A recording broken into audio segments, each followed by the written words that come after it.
Hello, chat.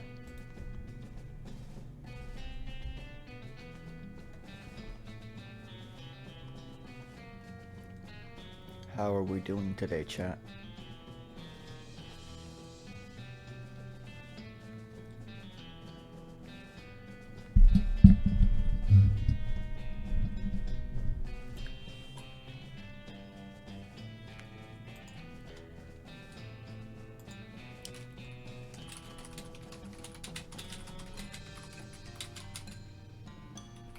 Yo.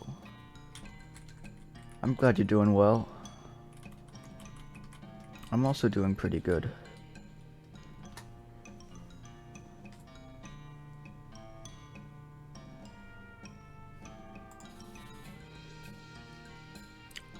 I suppose we ought to get right into it.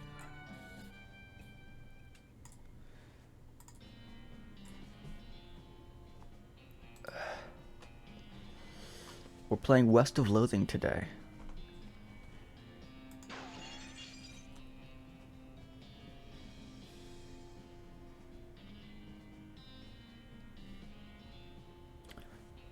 Wisp Fam 1, you need to follow the channel. Probably. Being as you're a mod and haven't followed yet. You should follow the channel.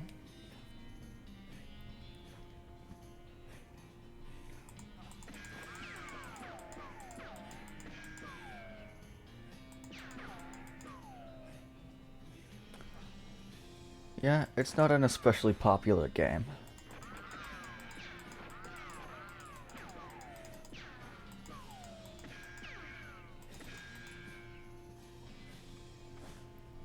Let's get right into it, though.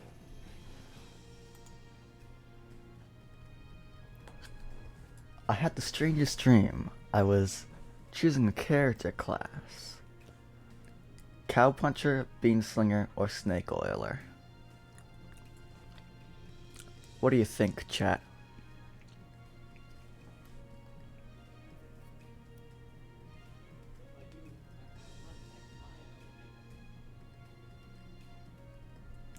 I think I'm going to go with Snake Oiler. I'm glad you agree. Snake Oilers rely on their moxie and chutzpah to tame snakes, their fearlessness to extract potent oils from those snakes, and their cleverness to manufacture and sell potions made from those oils. You've heard Snake Oilers are doing really well out west since the cows came home. Everybody needs potions and hope in these dark days, and also out west is where all the best snakes live. I want to be a Snake Oiler. Good morning, chat. I have a bunch of books. Yo, I found a book called Walking Stupid. I didn't mean to go that way. I'm not done investigating. I comb my hair one last time. Hey, Russell, how you doing? The bird caws. I'm gonna miss you, buddy. It continues to caw. I feed it a cricket. You grab a cricket from your cricket bag and feed it to Russell. He coos appreciatively and nuzzles your hand. Maybe it's time for you to leave, too. You open your bedroom window, not pictured, and unlatch the door to Russell's cage. He winks at you, caws one last time, then flies away to the west. It's time to hit the trail. Stack the firewood. Nothing on the hat rack. This hearth really puts the hearth in hearth and home. You're gonna miss Mom's cooking. It's Mom's pie safe. It keeps all her pies safe. It's my little brother's room. He has a lot of complex books and a toy box, inside of which appears to have been a puzzle cube. He has a tidy bed and a desk full of diagrams.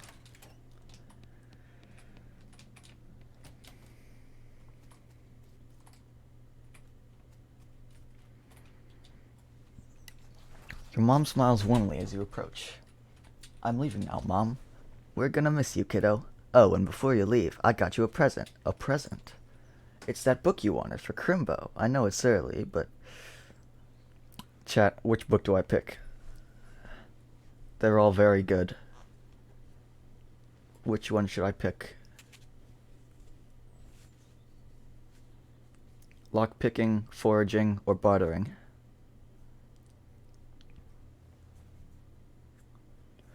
You're right, I do need to turn on stupid walking. Desert survival? Okay. Alright. Walking stupid. Read it. Nice. You accidentally drop the book and then ruin it by stepping on it 30 times while you're trying to pick it up. Oops. Desert, eating, and drinking. This book contains everything you need to know to turn the harsh,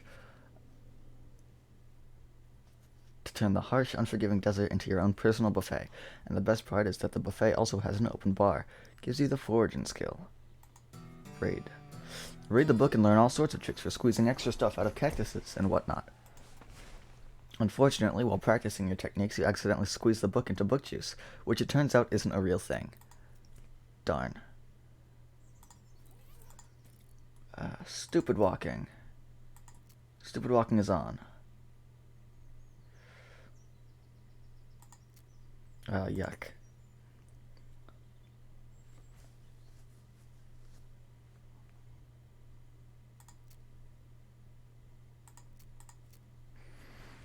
Alright.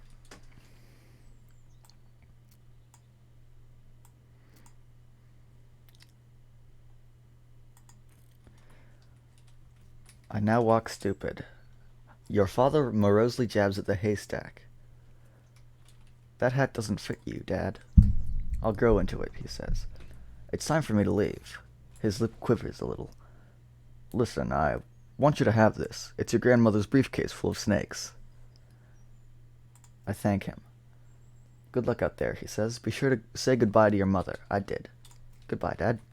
And it's my... Oh, yo, I can dig through this haystack. I got a needle. Wacky. Your brother Rufus is standing here looking nervous. He's pretty good at looking nervous. I give him his puzzle cube. He starts fidgeting with it. I found a needle in the haystack, it's true. Say goodbye. Hey, Rufus, time for me to head west. I still don't understand why you're leaving, he says. He's got a point, you know. Why are you going west anyway? To seek my fortune. There's just no opportunity here, kid. If I'm gonna make something of myself, I gotta go where I can make some meat. But it's so dangerous. 60% of the people who go west get killed within a year, and that statistic is from before the cows came home.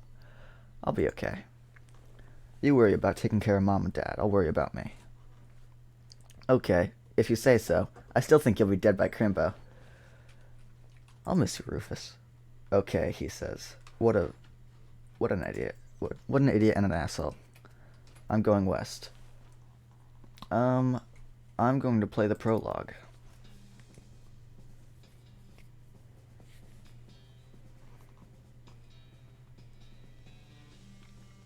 I hitched a ride on a turnip cart.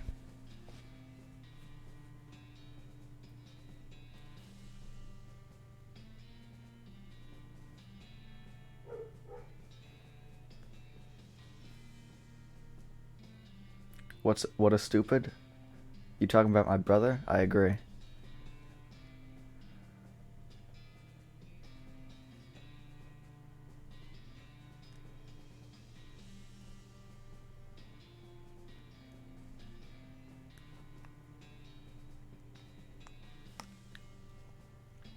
Boom operator.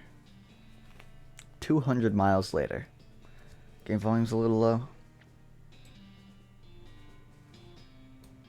How's that?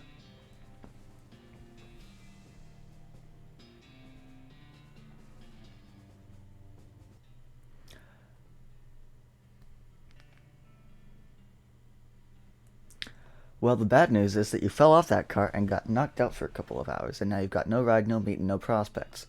The good news is that you're in a town, rather than in a gulch somewhere. Not much of a town, though. Get up and dust yourself off. I'm in Boring Springs. A turnip. A dusty turnip. A drunk. Ow.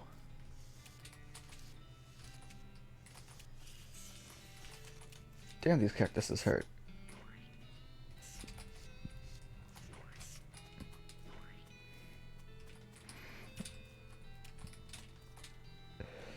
Step right up, step right up. Braids the name and trades the game.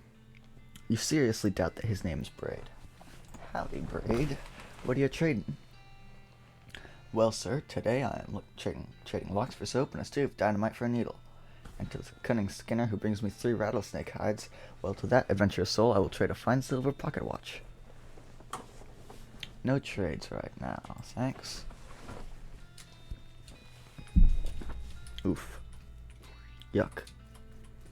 Get lost. You approach the weird cactus man's hybrid. He smiles at you. Howdy, cactus man. Howdy yourself. And the name's Bill. Cactus Bill. What happened to you, Bill? Well, to be honest, partner, I drank too much cactus beer and it turned me into a cactus. Doc Alice warned me this would happen, but I didn't listen.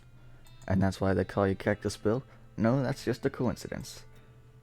Oh, does it hurt? Does what hurt? You know, being a cactus? Oh, no, it's actually kind of nice. The natural fermentation process inside the cactus part of me keep me pretty drunk most of the time. I guess it is a mite boring. I bet. It wouldn't be so bad if I had something to read. You don't happen to have a newspaper or anything, do you? No, sorry. Well, if you happen to find one, keep me in mind. Will do, Bill.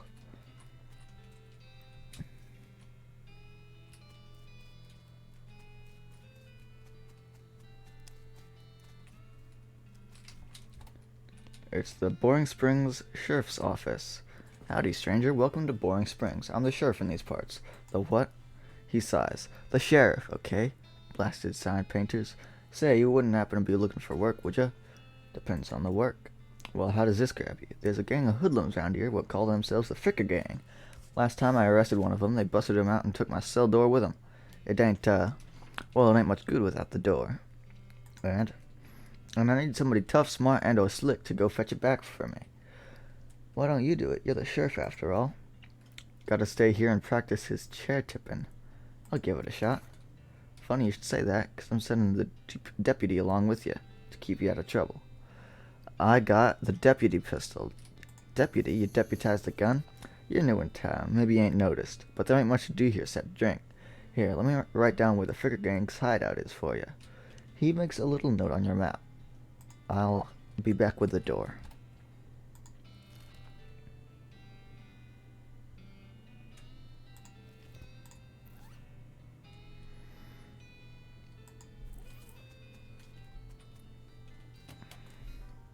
As you walk into the saloon, the crazy-eyed guy sitting to the left of the door shrieks and waves at you to get your attention. Hey, where's your hat, dagnabbit?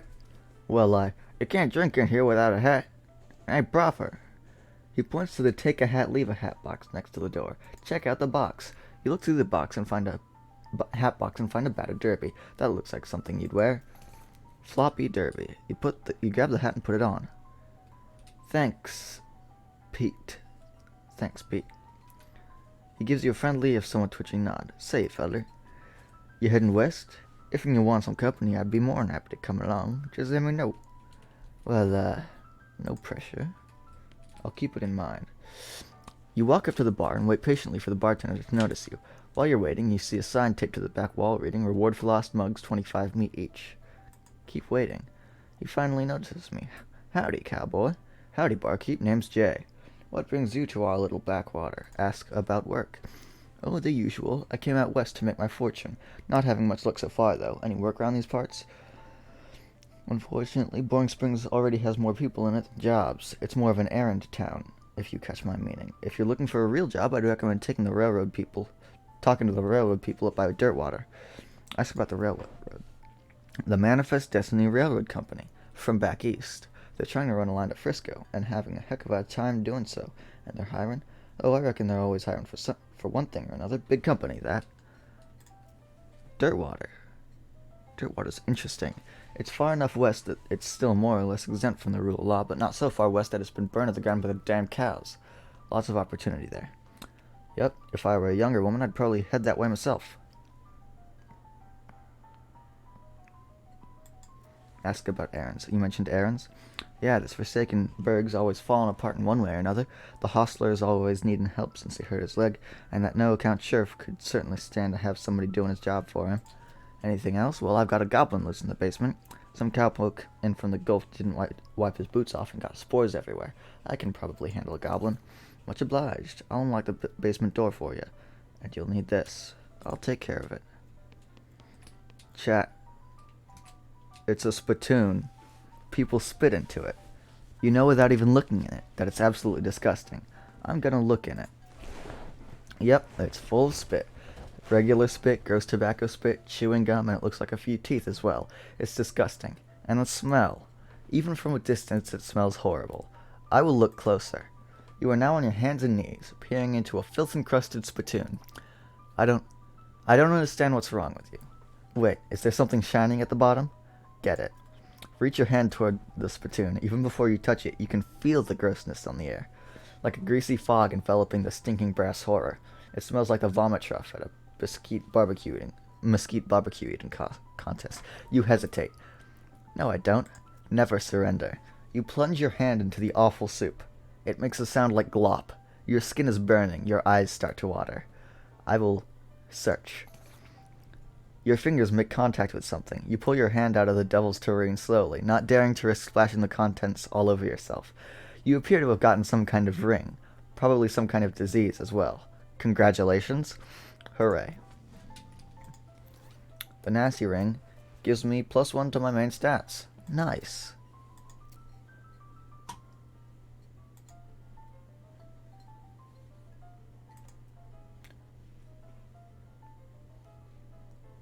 I'll leave my briefcase be for now. That guy's sleeping. These two are playing poker, or at least trying to. They keep looking back and forth in their hands to the how to play poker card that came with their deck, biting their lips and concentrating real hard. Good luck, you two. It's Pete. What do you say, Pete? Who, me? Well, heck, I say all kinds of things. For instance, lily-livered machines. Can't trust them no more than a claim-jumping so-and-so. Uh-huh. See you later, Pete.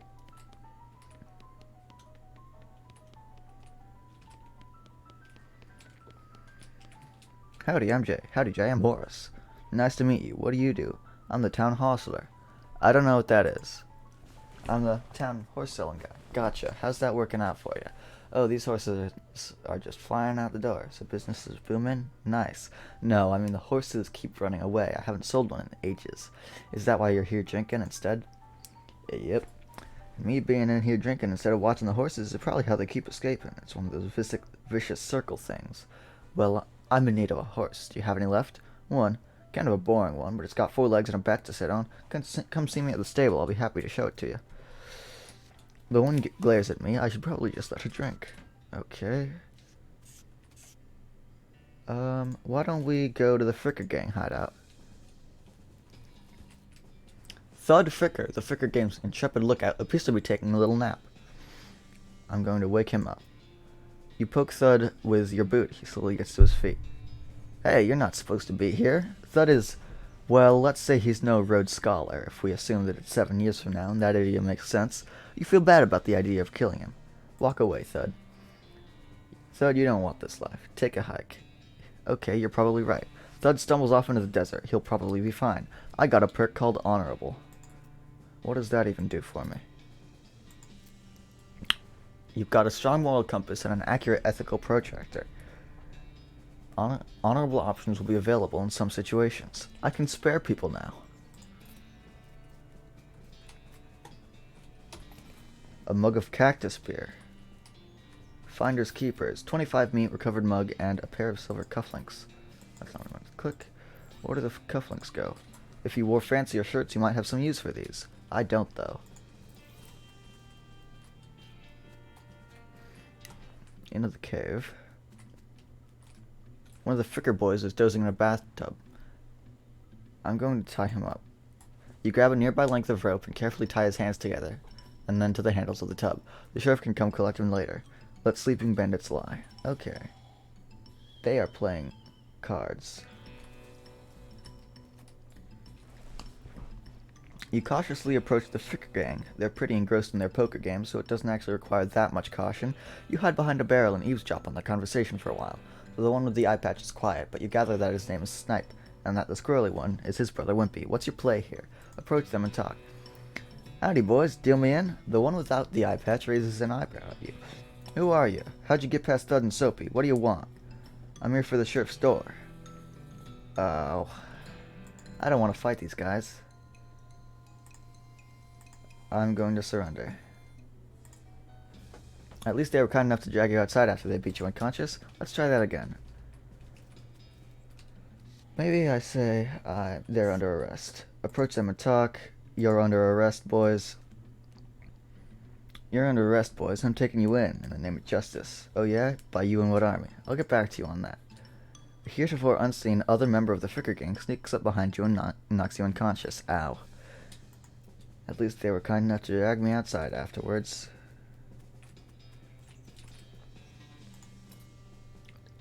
So I need to up my hornswoggling to finish this without killing anyone, which I'm going to do because it's funny.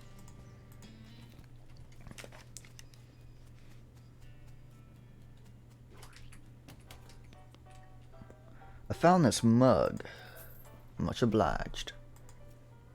Who's the lady drinking whiskey out of a beer mug? That's Susie, a rancher from nearby, a real tough broad. I ain't recommend you pester her. Why's that? Lost her whole family to a cow attack recently. Oh no. Got some pent-up frustrations about it. Ouch. Howdy, Susie. Howdy, cowboy's gonna be searching the spittoon for his teeth if you don't leave me in peace. Okay, goodbye. Are you sure? Okay. B.S. Horsey. Horses, 1,000 me. How's business? Oh, you know, every day I'm hostling. To tell you the truth, though, it's pretty terrible. All my horses keep running away. Well, except for this completely ordinary one. That's rough. Maybe God can help. Oh, God, yes, thank you. Please, I'd go fetch them myself, except for this injury. I'll give you 300 meat for each for finding them. How many are there? 3. I will go get them. Why these places? I think they like environments that are thematically appropriate. Here, when you find one, feed it some of these oats. That should send it back here. How does that work? They're special pigeon-infused oats. Well, can do.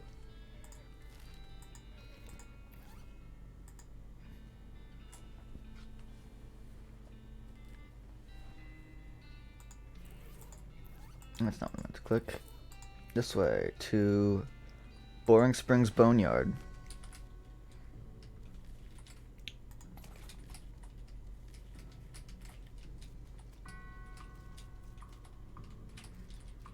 Alright, time to scuffle. I'm going to kill this guy.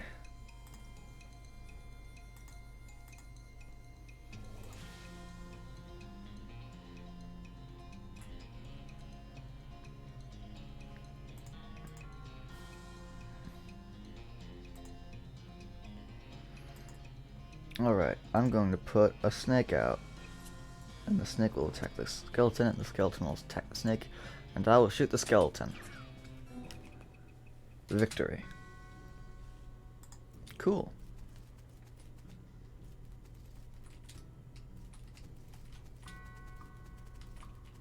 Your pulse quickens as you get near the spooky, translucent horse. Approach her. You approach the weird, semi-transparent horse cautiously so as to not startle her, though you quickly come to the realization that this is not a horse that startles easily. Hello there. Hi. I'm a friend, okay? Nay. That's a little strange. How did you do that without opening your mouth? Pat her on the nose. You pat the horse's nose, which is very cold. If you were going to ride her, you would want an extra saddle blanket to keep your butt from freezing. Pat her on the nose again. Still cold. Feed her the oats. Here you go, girl. Have some oats. You hold out a handful of oats for the horse, but she just sort of stares right through you. Brr. Please don't look at me like that. Snort. Pat her on the nose again. Try the oats again. You hold the oats out again, but the horse continues to ignore them. What's the matter? Are they not spooky enough? I'm not sure how to make oats spooky. I guess I could put some bone meal on them, but I don't have anything handy to grind up bones with. Grave dirt? The horse whinnies spookily. Is that a yes? Weird, okay. Add some grave dirt to the oats. You sprinkle the oats with just a little bit of grave dirt and hold them out again. The horse gazes expressionlessly at them, then eats them. And with that, she glides away in the direction of town. Bizarre.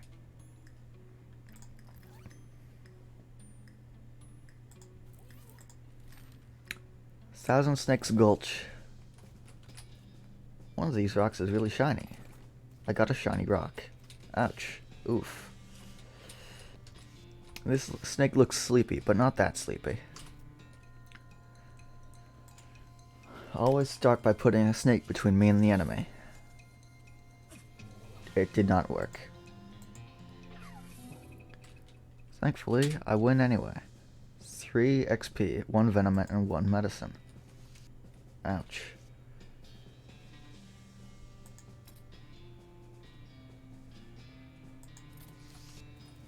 Another snake? Well, I guess it's not called One Snake Gulch. I've been poisoned.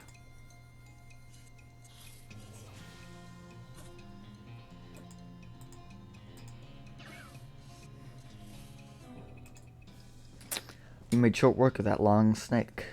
3 XP, 1 venom, and 1 medicine. Ow. I'm good at tricks. Snake deployed.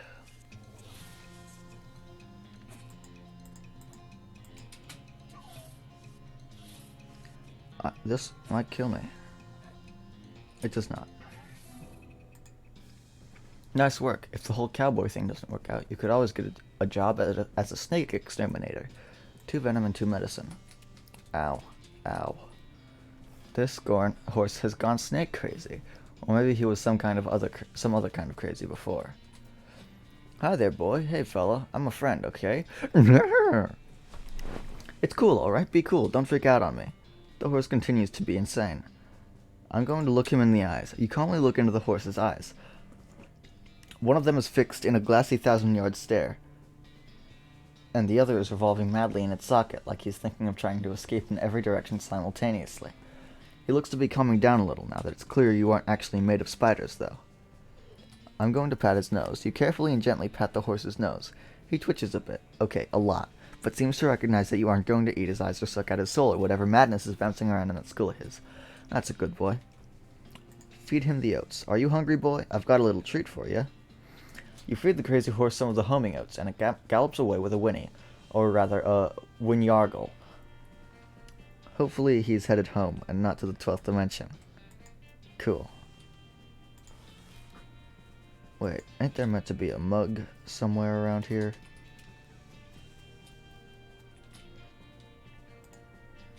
Okay. Ow, dagnabbit, you got a perk mostly scabs. What's this do? Plus 5 max HP. Okay. That sounds like a good deal. Man, I really would have thought there was a mug in here somewhere. Orehole Mine. This definitely does not bear closer scrutiny. There's still some meat ore in this cart. Dig through it. I gained 65 meat. There's a dirty mug. Blasting cap storage, plunges of both kinds, tools. I'll leave it alone for now.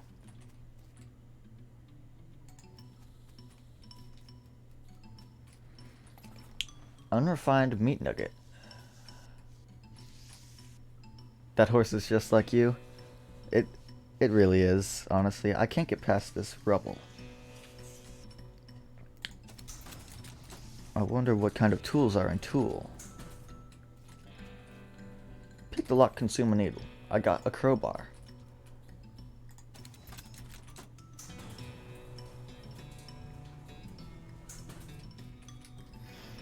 These crates are all labeled blasting caps. The period is part of the label. That's why it's inside the quotes like that. Okay, I grab one. You pry one of the crates open with your crowbar and grab a blasting cap.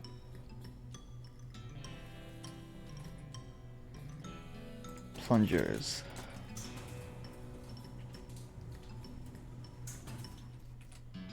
Plungers. The sign lied though. There's only the one kind.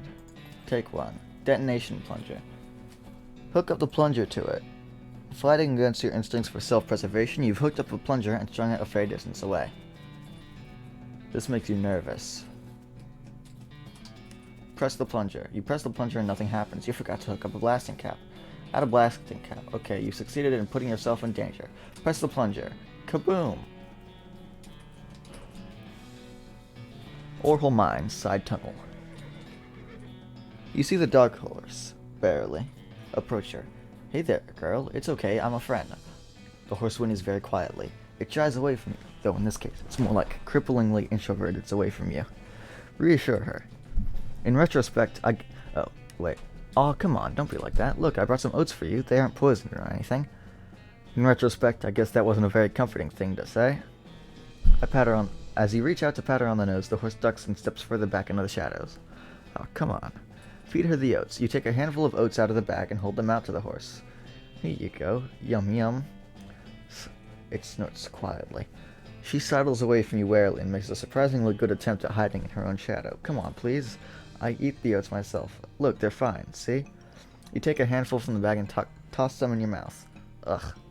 It's like the roughest, blandest breakfast cereal you've ever eaten. Still, it's better than dry cat food. You smile to show the horse that you're fine and realize that you've unconsciously turned around and walked out the door. Geez, these are powerful. The horse looks at you warily as you re-enter with a cheerful wave. See? Perfectly fine. Try to pat her on the nose again. The horse hunches her shoulders and seems to shrink slightly as you pat her nose, but she doesn't actually flee. So that's something. There's a good girl. Feed her the oats. The horse finally seems relaxed enough around you, so you offer her a handful of the oats. Warily, begrudgingly, she eats them. Then she gestures at something behind you. You turn around to look, but don't see anything. When you turn back, she's gone. Okay, then.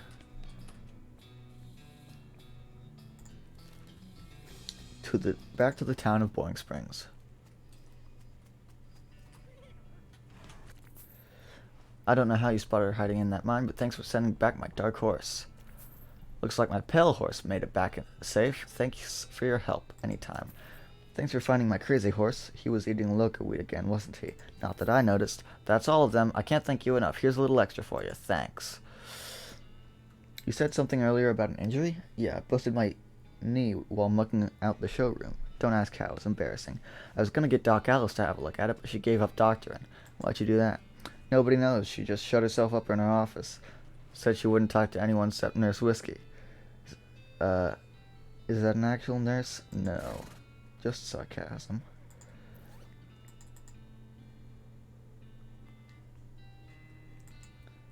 I'm gonna make a medicine and a venom.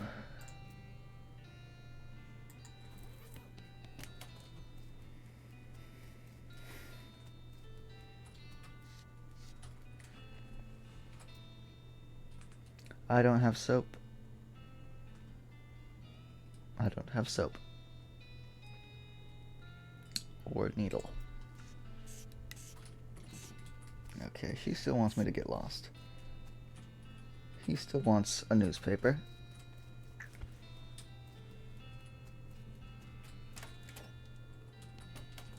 Oh, there's another mug.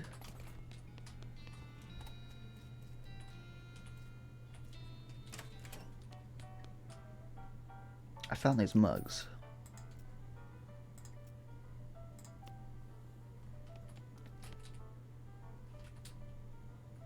Are you Susie Cochrane? How'd you know my last name? I saw the graves in the cemetery. I'm sorry for your loss. Susie scowls bitterly and mutters into her whiskey. I saw it happen. Saw the whole damn thing and couldn't do nothing about it. Bartender said it was cows? Cows, right. I don't know what those things are, but they ain't cows. Not anymore. It was a raid, see. Ma and Pa used to ranch cattle back before they came home. Pa didn't make it, but Ma and I managed to rebuild. We ranched pigs instead, and she left me the place when she passed. Go on. Well, I guess a passing herd sniffed out that it used to be a cow ranch, and they attacked. A couple of days ago. Happened so fast I didn't even have time to get my rifle out of the gun safe.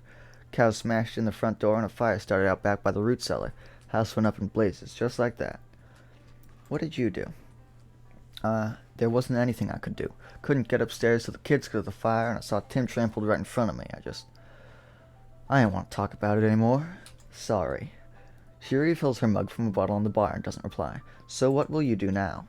Head west, I suppose. Nothing keeping me here and no desire to stay. I can't live without my rifle, though. Why not? It was Ma's rifle. It's all I got left of anybody. Where is it? Left at the ranch like a damn fool. Listen, can I ask a favor? I need someone to go get it for me. I will get it. The Cochrane Ranch. Established 1891. All the water in this trough has boiled away. Susie's... Damn, I didn't get to read that.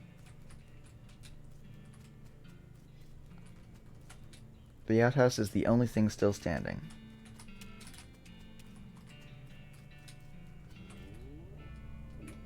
Something behind this door is making some pretty awful noises. Go through it anyway. Looks like somebody was in the middle of fixing a knife. I got a varmint skin and knife.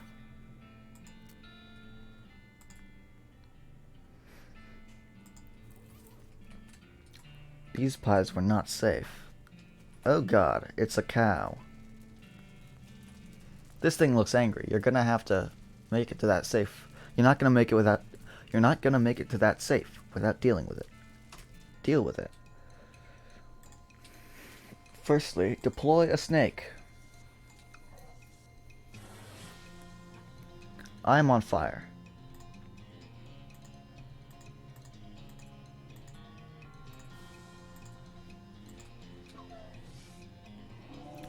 Easy. You defeated that nasty cow skull floating in that cloud of flame.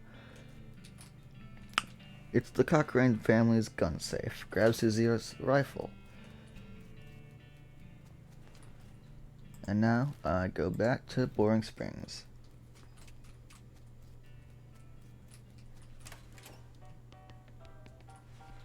You find my rifle yet, stranger? Yup, here she is. Susie's eyes well up with tears as you hand her the rifle, and she roughly scrubs her sleeve across her face before any of them spill over. Thanks, stranger. I didn't catch your name. I'm Jay. Thanks, Jay. Can't rightly say what this means to me. She looks at the rifle for a long moment, then looks back up at you. She sighs. Well, that's enough wallowing in misery. Time for me to hit the road. If you want me to tag along with you when you head west, just say the word. Sounds good. Hold on. Was there a bookcase in here that I didn't see, or do I just not remember where that is? Okay, I just have no idea where that is.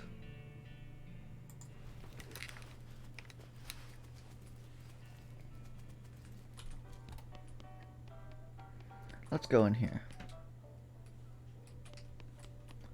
Pile of old newspapers. No way, I want to get to the whiskey. A crate of Nurse brand whiskey, good for what ails ya. I guess we never established your age. Good thing the legal drinking age here can reach the top of the bar. Nurse brand whiskey.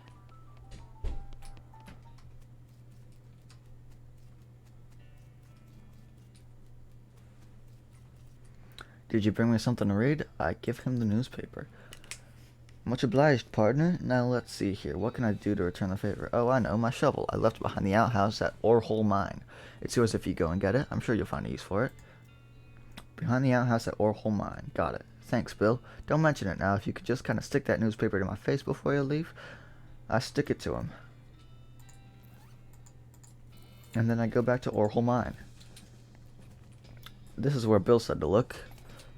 Hey, he wasn't kidding. Not that this would have been a funny thing to kid about, I guess. Shovel.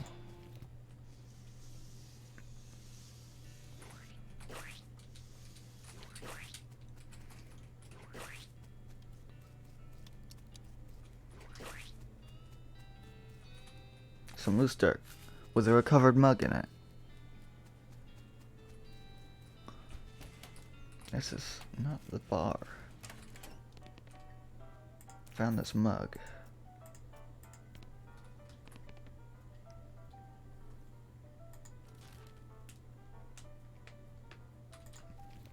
Can I level up I can level up hornswoggling now. Which means I can go back to the Fricker Gang's hideout and go on through.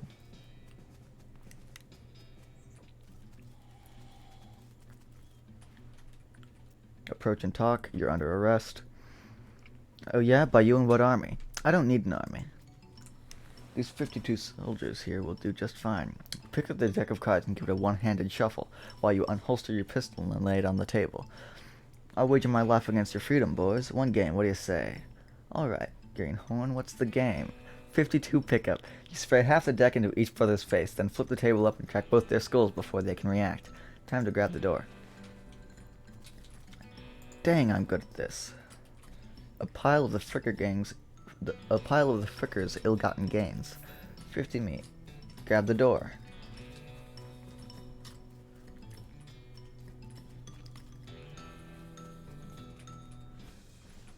That was pretty funny.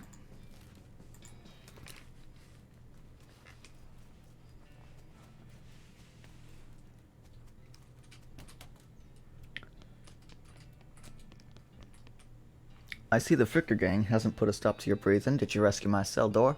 You hand the sheriff his door, and he hangs it back on its hinges. Nice work, stranger. This here prison cell just got about 4 times more secure.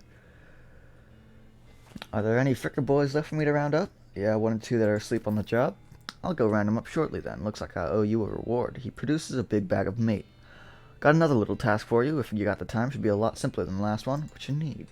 Well, the Frickers busted the lock when they took the door. Gonna need a new lock. I'll keep an eye out.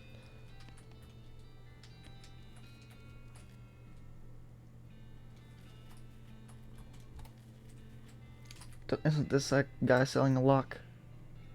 Yeah. I need soap. Where do I get soap?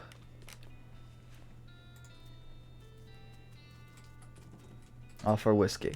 Whiskey delivery for you, Doc. What brand? Nurse whiskey. Your favorite, I'm led to believe? Didn't know she makes house calls. Alright, hold on. You hear a rattle as she unlocks the door. Enter the house. Doc Alice looks to be about in her 50s. Her hair is graying and her face is lined, but her eyes are still clear and sharp, if bloodshot. She holds out her stand. Whiskey. Stat. Give it to her. She cracks open the whiskey and fills a small flask she takes out of her pocket. She then puts the flask back in her pocket and starts chugging out of the bottle. Geez, Doc, that doesn't seem healthy. Who's the doctor here, me or you? Point taken. This vanity doesn't look like it sees much use. Print a little. 1 XP. Hey, Doc, can I look at your books? Sure, if you want to. Not that they're gonna do you much good in this doom-forsaken hellhole. You should try being less cheerful, Doc. Check out the books. They're all medical textbooks except for a few. The Legend of Curly's Meat. The book tells the story of a legendary treasure, a massive chest full of premium meat. Secreted in the western desert by an old cowhand named Curly Butterfield. Leaf through the life and works of Fred Ferguson. The book appears to be a Civil War surgeon's autobiography, but flipping through it you mostly just find lists of reasons that drinking alcohol is bad. So it's actually a work of ludicrous speculative fiction. Ha ha. At least there are some useful appendices in the back, and some diagrams of appendixes. Leaf through the Goblinoid Tongues, a primer. You start flipping through the Goblin language book. It's confusing at first, but you eventually get so engrossed that by the time you take a break from reading, several blurfs have passed, and you also know that blurf is the Goblin word for hour. You have learned to speak Goblin, sort of. You got a perk, Goblin tongue. Make like a tree and leaf. That's not what I meant to open. I meant to open this. Goblin tongue. You speak a little bit of Goblin, at least enough to order a beer, which is the important thing. You can communicate with goblins. Wasn't I tasked with dealing with a goblin in the basement of the bar?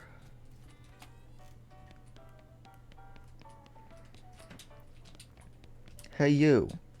The goblin shouts, I'm Gary. Hi, Gary. Hi. Hi, hello. Hello, I'm Gary. Who are you? I introduce myself. I'm Jay. Hello, Jay. Good to meet you. What Jay doing down here? Be polite. Oh, I'm just looking around. Oh, hey, oh. Gary likes to looking too. Gary now looking for a way out of this dump. Gary not having much luck though. Where are you trying to go, Gary? High away and far up for popping. Popping, and then new Gary everywhere. Everywhere. Settle down, Gary. Gary doesn't likes to settling. Gary wants to traveling and popping. If Jay going far up and high away, maybe taking Gary with you, eh? Eh?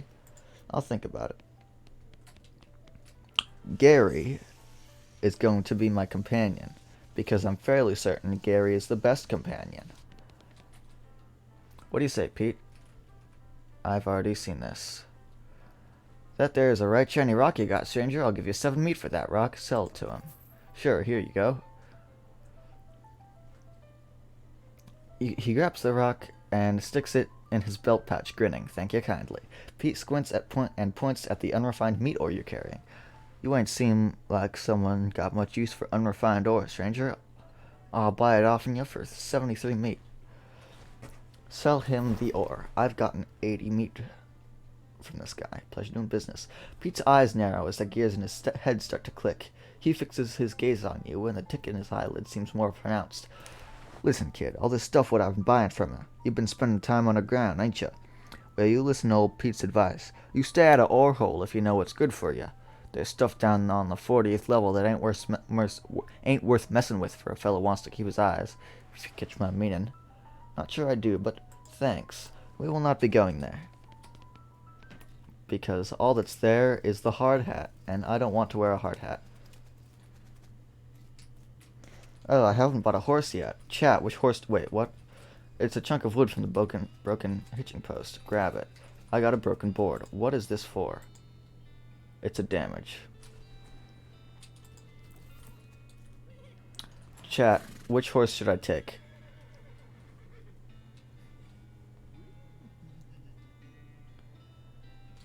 Normal horse, dark horse, ghost horse, or crazy horse? What do we think? Ghost horse? I'm kind of leaning towards crazy horse.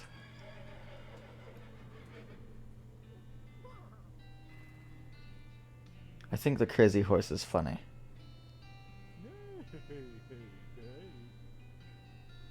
That was a weird neigh. Did you hear that? Anyway, I'll be buying the ghost, or not the ghost, the crazy horse. Can you sell me a horse? I will take the crazy horse.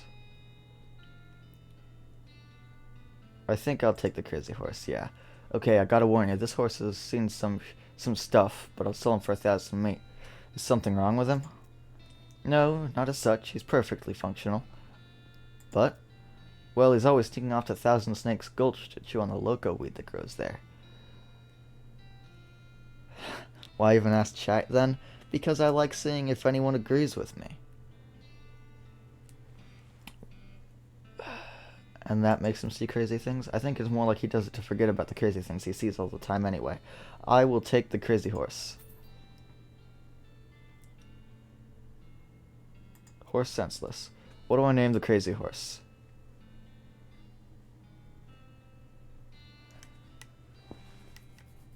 I think I know what to name the crazy horse.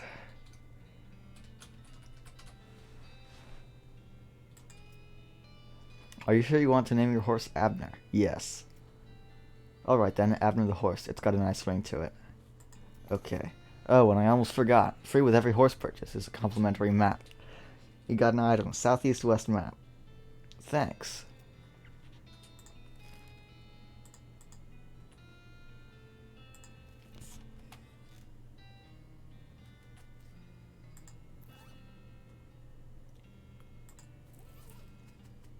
I'm glad you think that's funny, ain't you? Once you leave Boiling Springs, you won't be able to come back. Any unfinished business you've got will forever remain unfinished. You sure you're ready to leave? Yes. Alrighty then. You're properly horsed and ready to start your new life in the West. All you need now is a partner. Somebody to share the trail with. Somebody, a snake oiler. First time? This is not my first time playing this game. But if I beat it, I think it will be the first time I beat it. I probably won't be beating it this stream, though. All you need now is a partner, somebody to share the trail with, somebody you can rely on for emotional and combat support. Who will you take with you? Crazy Pete, Susie Cochrane, Gary the Goblin. It will be Gary the Goblin. You head back to the saloon's basement and smuggle Gary out under your coat. Hit the trail. I think Gary gives the most dialogue options, which is why I've taken him. You consult the Southeast-West map the hostler gave you. It only lists two things, the town of Dirtwater and the Manifest Destiny Railroad Company's westernmost camp. Dirtwater and the Manifest Destiny Railroad Camp. Gary has something to say. It's my partner.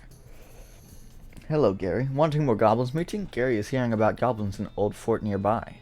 Fort Cowardice. Okay.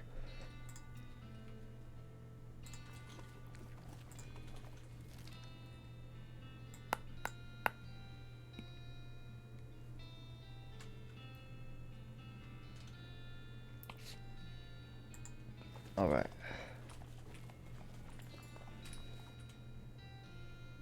Okay. Abner, my horse. Worried man. Jewel Saloon.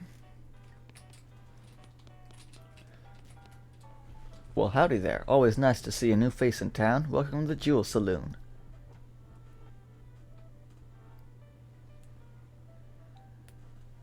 Glad to right. Hi, thanks. I'm Jay. Glad to know you, Jay. Folks around here just call me Lloyd. What can I do for you? Nice to meet you, Lloyd. Need any help with anything? Well, if you're handy with mechanical type stuff, something's gone wrong with our piano player. I thought the music sounded a little off. Yeah, it's not supposed to sound like that. I'll see what I can do. Thanks. I'd have poked around into myself, but I lost the key. This has suddenly taken a strange turn. What's this guy's deal? Try to fix him. You lift up the piano player's coat to reveal the hatch on his back that leads to his innards. It's locked, but it's not a very good lock. I don't have a needle to pick locks.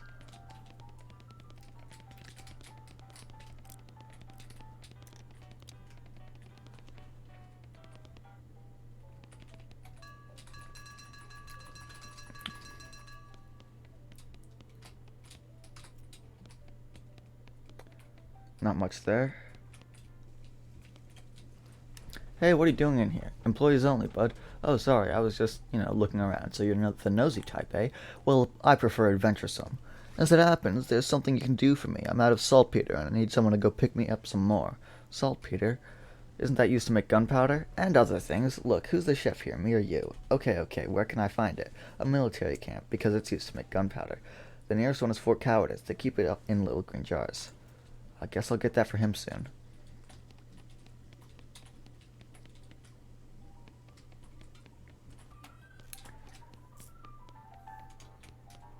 The old man stares off into the distance, listening to the piano. He doesn't react to me at all. Poker room. Rules. This poster says rules of poker. Rules of quote-unquote poker, followed by hundreds of weird rules in tiny print. A jack must be replaced with 3 kings of clubs. 2 cross-eyed kings of clubs are equivalent to a pair of tens of hearts, but lose against 3 tens of hearts. A king can't be used in the same hand as a deuce of hearts. A 6 can't be in the same hand as 3 nines. Yikes. That sounds like hell. This is a spittoon, which is a sort of brass bucket that people spit into instead of spitting on the floor, because not spitting at all is not an option in this society, I guess. I say this despite knowing that you're pretty intimately familiar with spittoons already. Sicko. Inspect it. Look, the Jewel Saloon is pretty nice as saloon goes. Actual glass in the windows, more than 2 kinds of drinks, a poker room instead of a cockfighting pit. But this spittoon is still a spittoon. The rancid tobacco spit inside it isn't fancy rancid tobacco spit. I will inspect it. Here we go again. Alright, fine. You are now hunkered down next to a brass filth bucket, which has probably never been cleaned or emptied because you're near the desert, and the ambient humidity around here is pretty low. Low enough that the spit evaporates nearly as quickly as it accumulates. So that's good, right? No, that's bad, because it's only the water part of the spit that evaporates. This brass bucket is half full of the rest of the spit, the toxins and filth that don't evaporate. Several years' worth, distilled and concentrated until it's the consistency of molasses. People aren't allowed to flick cigarette butts into the spittoon anymore because they bounce out. Search it. You're about to put your hand into a bucket of something the color and viscosity of maple syrup, except instead of maple, it's flavored with the inside of the mouths of people who chew cigars instead of smoking them and have never brushed their teeth. Yeah. Glorp. It feels like putting your hand into a bucket of lukewarm tapioca pudding, except instead of tapioca, it's basically poison. It smells like someone ran over a skunk, waited a week, and then set it on fire. It feels like your hand is dissolving. Keep searching. You found something. You found a tacky, filth-covered porcelain cow figurine. A useless, disgusting thing that will make a great heirloom for your children, assuming you're still able to have any and you hate them. Huzzah.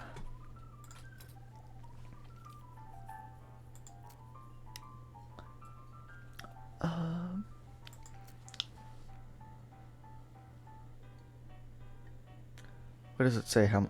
I have 13 XP. Okay.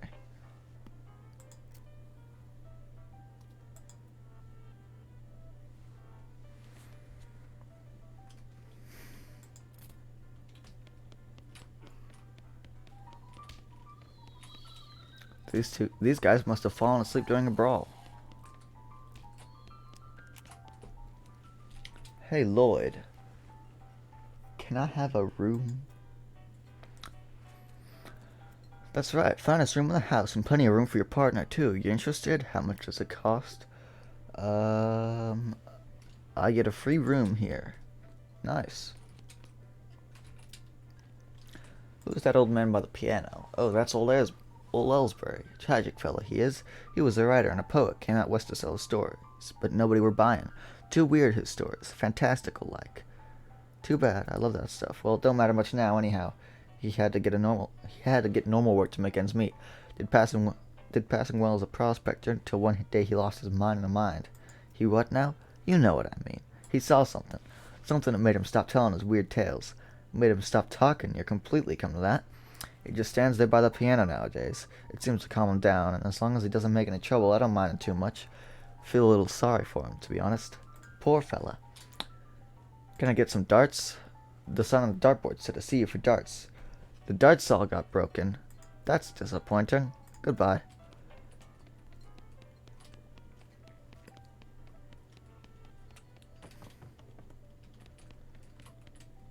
That's Gary's bed. It's my bed. There's a postcard on this table. I got a blank postcard. I could insult myself, but I don't think that's a good idea. Dirtwater Mercantile. This is a shop. How much money? I have $7.45. I don't have enough for both of these books. Disposable binoculars. I'll get a bag of shroom grow for now. And disposable binoculars. And all the dynamite, because it can be useful. And that'll be all, I think. I'm going to sell this broken board, actually. And this pair of silver cufflinks.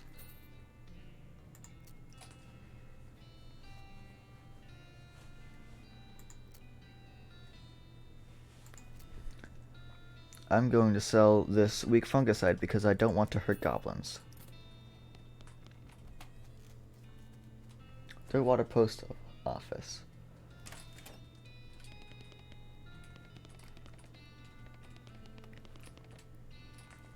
Hi, I'm Jay Maynard. Any mail for me? Nope.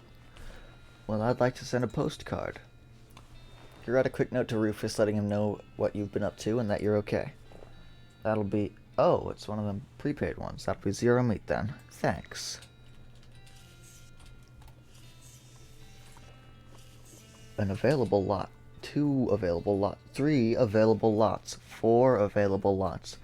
5, 6... 6 available lots. I guess I'll be bringing people in soon enough. How's the jail doing? The clerk clears her throat. Howdy, are you the sheriff here? No, we don't currently have a sheriff. Offer to be sheriff. I could be the sheriff, maybe. Do you have law enforcement expertise? Not really. Have you been to sheriff school? No. Do you have an existing relationship with Dirtwater's local government? Are you familiar with all of the local ordinances? Do you even live here? No. Then what, may I ask, in tarnation makes you think you'd be qualified to be the sheriff? You just assumed that you could mosey into town and become sheriff on your first day. Well, when you put it that way. If I had 5 meat for every wide-eyed protagonist-looking kid who wanders in here thinking they're the most important tenderfoot to ever strap on iron, I wouldn't need this dead-end clerking job. Sorry. It's okay. Like I said, it happens all the time. Need any help until you find a new sheriff? Sure, if you're any good with a gun, there's always somebody who needed some justice. Wanted posters are back there, cells are over yonder. She points behind her and off to the right, respectively. Okay.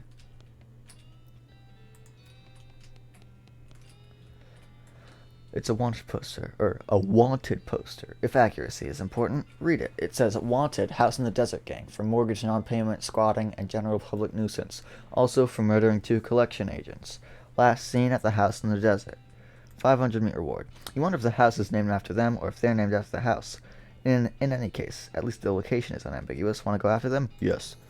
You take note of the location of the house and resolve to bring the house gang to justice.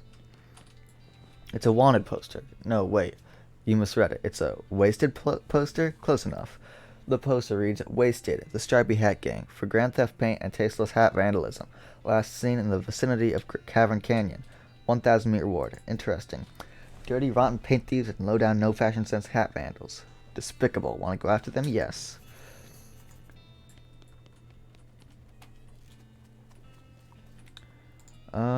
Let's go after the House in the Desert gang.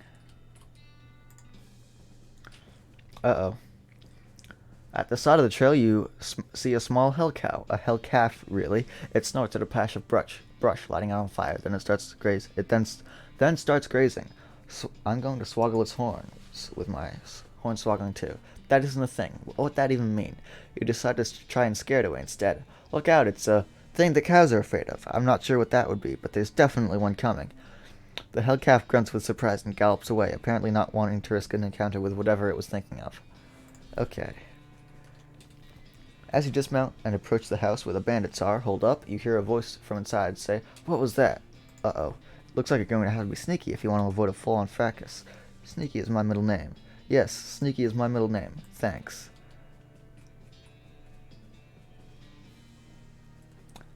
I'm so good at sneaking. From the sound of it, you'd say this doghouse contains an angry dog. Weigh my options. Back off.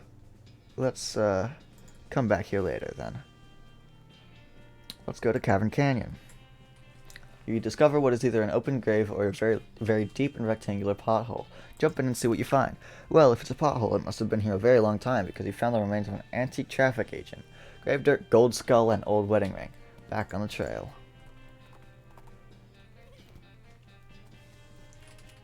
Yow. Yum. Coffee cactus.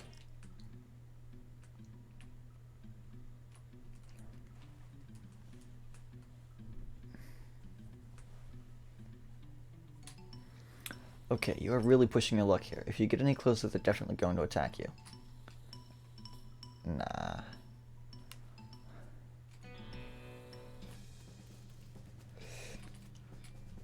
This cave door has been boarded up.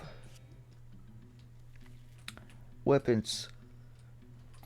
Fancy knife. You hear a sudden chittering coming from that big hole behind you.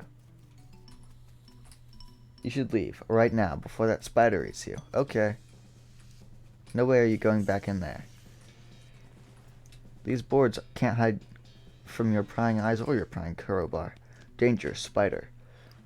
This door has like 15 deadbolts on it. The note tacked to it says, Please don't open this door unless you want to get eaten by a giant spider. Even then, don't open it, because the rest of us don't want to get eaten by a spider. It isn't even signed, so you can hardly be expected to take it seriously. The tunnel behind the opening goes straight up. There's no way to get through it unless you're a huge spider. Yikes.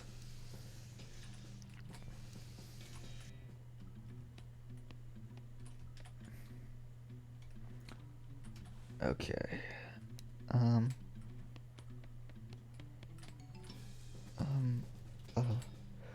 You hear a horrible skittering noise, followed by a scream, followed by more horrible skittering noises, followed by more screams, followed by some rapping noises, followed by some muffled screams. Then there's more skittering, then silence. Don't go inside. Let's grab whatever's in the rest of the... Okay, I can't grab whatever's in the rest of those boxes. The gang has been prepped for spider consumption. Don't do anything just yet. Danger, kitchen. This poor chef is chained to the wall. His eyes widen as you approach. Hey, you're not one of them. Are you here to rescue me? Sure. Oh, thank goodness. He thrusts his hand into yours and shakes vigorously. I'm Doug. Jay. How do you do, Doug? Well, I've been chained up in this dank cave for weeks cooking for those stripy-hatted idiots. That sounds awful.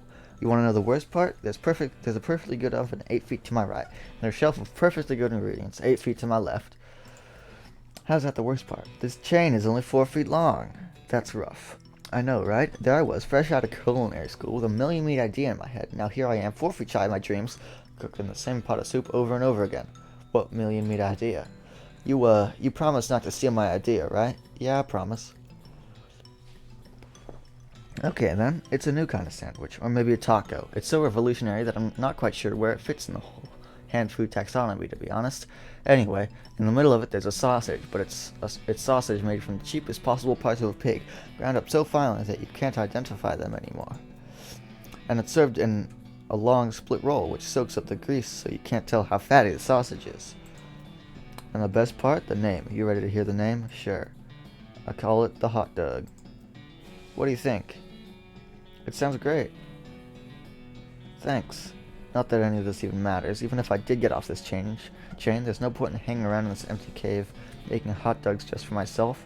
I don't even like the taste of them. You could set up shop in Dirtwater. Brilliant. You're a genius, Jay.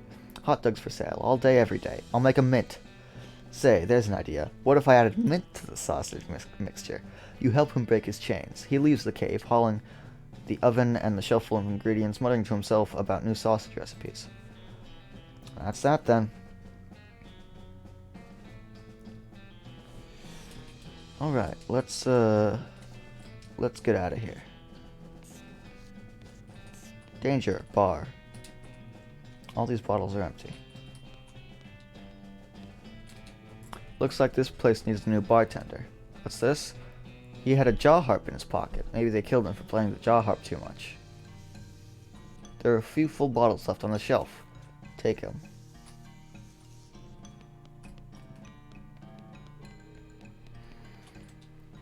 The gang has been prepped for spider consumption. Arrest them.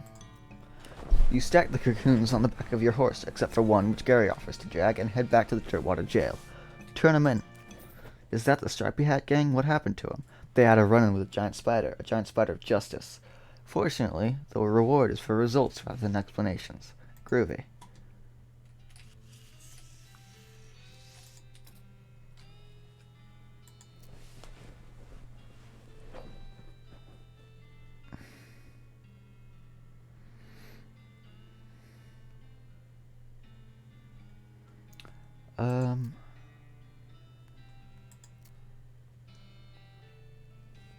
Let's increase Moxie a little bit.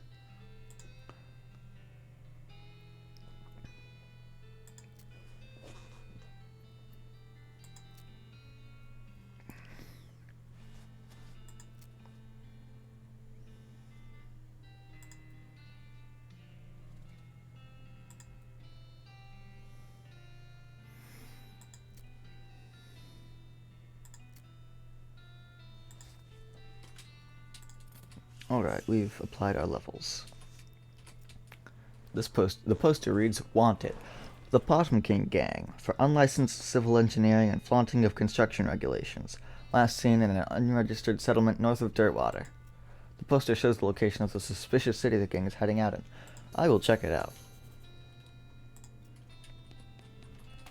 I need a bone, though.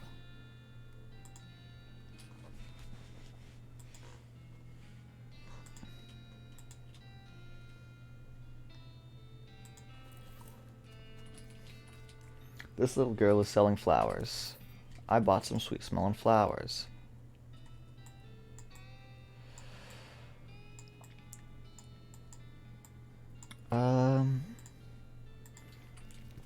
Let's check the mercantile.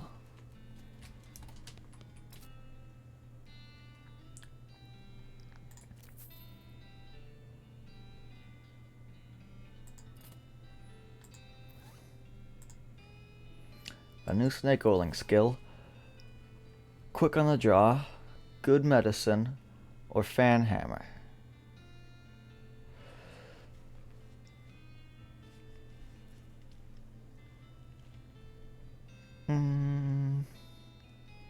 Let's learn fan hammer. You unload round after round into a nearby cactus just to see how it feels. It feels pretty good. Unfortunately, a stray spark from one of your shots sets the magazine on fire, and you're unable to prevent it from being destroyed. Alas. Give this to Gary. You give the bag of shroom growth to Gary, and he tears it open and starts shoving brown lumps into his mouth. A deliciousness. Gary has become more powerful. Nice.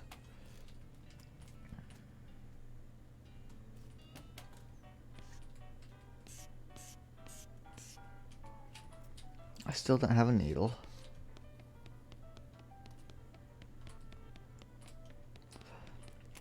Okay, let's check the hot dog shop.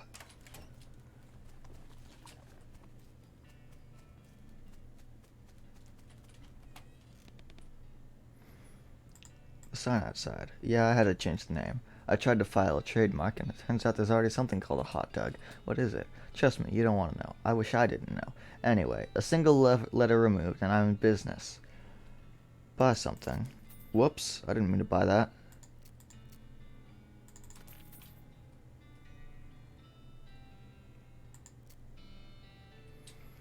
May as well keep it then.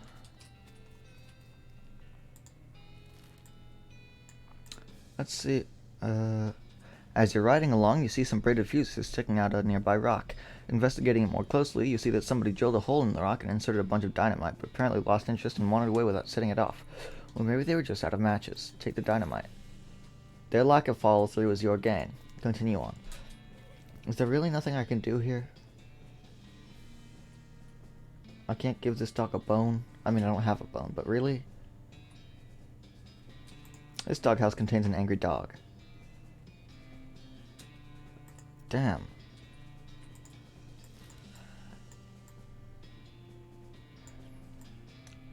Let's go to Fort Cowardice for now. Out in the middle of the desert, you find an abandoned minecart. It's sitting on a section of minecart track about 12 feet long, which starts nowhere in particular and ends even less of somewhere in particular. Check it out. It's mostly full of plain old rocks, not even very interesting looking ones. However, if you left without searching it thoroughly, you just end up driving yourself crazy later with the thought that you might have missed something valuable. And so you spend a good half hour inspecting rocks and eventually find one that might be worth something. Owner find meat nugget.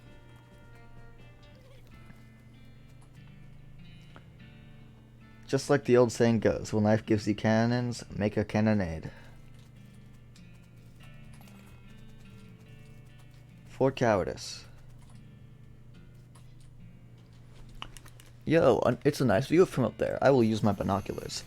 You spy an old mission a ways north of town. You climb down from the watchtower and pitch the binoculars in a nearby trash can.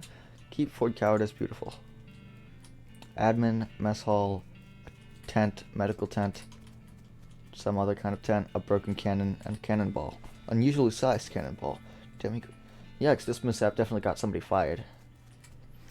That sign says toilet in Goblin, which makes it seem pretty likely the goblins use this tent as a toilet. No way are you gonna go in there. This must be the math tent, because it's got a plus outside. You hear the sounds of several goblins snoring inside this tent. Not bothering, letting them sleep. Okay. Let's check out admin. This cabinet is mostly empty, but there are a handful of boring personnel records on the back of one drawer. They are incredibly boring. No, really, I want details. Fine, you read one. Satisfied? Okay. Blood type B+, killed in action. Wounded in action. Conduct medal. Now you're just looking at the same ones you've read before. What is wrong with you?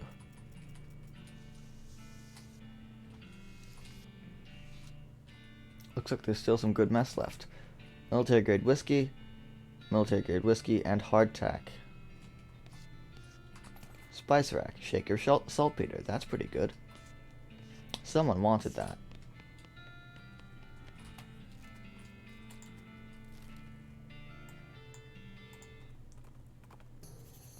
Snake pit mine. I'll check that out later. Yo, this guy has something to say. He wants Gary knowing a thing to see. A gigantic poop. Taller than Gary, the Big Apple. Okay, thanks.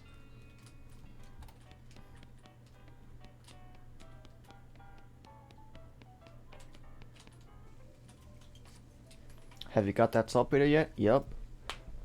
Okay. He needs a murder pepper. Because it's really spicy, because it literally has a knife and kills people who ask dumb questions. They go in an area outside of town. You should be able to find one if you just wander around a while. Guess I'll do that. You catch a whiff of something that makes your eyes water. You trace it to its source, a vividly colored red shape hanging from a scraggly little plant. This must be the southeast western murder pepper that feller at the jewel was looking for. Grab it. Your finger and thumb immediately start throbbing as you pluck the pepper. You toss it into your rucksack before it can do any more damage. Hot. Did you find me a murder pepper? Yup. Oh, nice, a big one. That'll last a while. Good going. Okay, so if you're still looking for stuff to do, I need someone to go check my mail. I ordered a new saute knife, but I haven't got time to go fetch it myself. Here's the key to my post office box. Nice.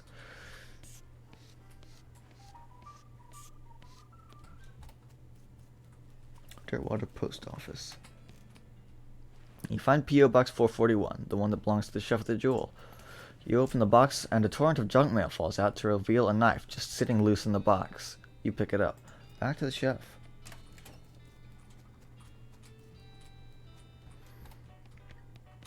That's not the chef's. That's not the kitchen. That's the kitchen. Hey, chef, I got your knife. Excellent. This will work a lot better than that hammer I was using. Okay, I only need one more favor from you, but it's the most important. I used to have this recipe for a very secret jerk sauce, but my jerk friend Dave J. stole it from me, and then he died and took the secret to his grave. Literally, I mean. He was buried with it. You want to dig up his grave. He's dead. He won't mind. Where's he buried? In the Dave yard. Oh my god. The Dave yard. Maybe I can get a bone here to distract the dog with. Here lies Dave B. Died with his boots on, but not his pants. Dig up the grave. Brown boots. Sure enough, boots but no pants. These remains look pretty restless. I'll fight these skeletons when I'm done. Here lies Dave J. Rap-a-pa-pow. You dig up the grave and pry open the coffin. Instead of a corpse, it contains a garbage bag. Strange. You reach into the garbage pan and are surprised that it's full of pudding? No, it's not just pudding. It's pudding and motor oil. Who would do this? You finally manage to reach all the way to the bottom of the bag and retrieve a sodden lump from the bottom. You unglob the wad and dry it off, and then wash your arm in a nearby ditch. This better be worth it.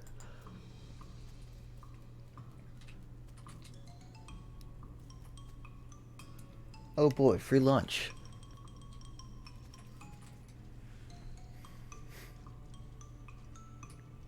He was looking to the sky to save him, but even the sky can't save a fella from like 40 angry bears. So true.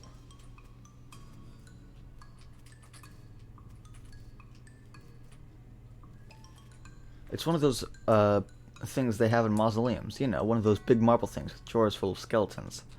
Leave him be for now.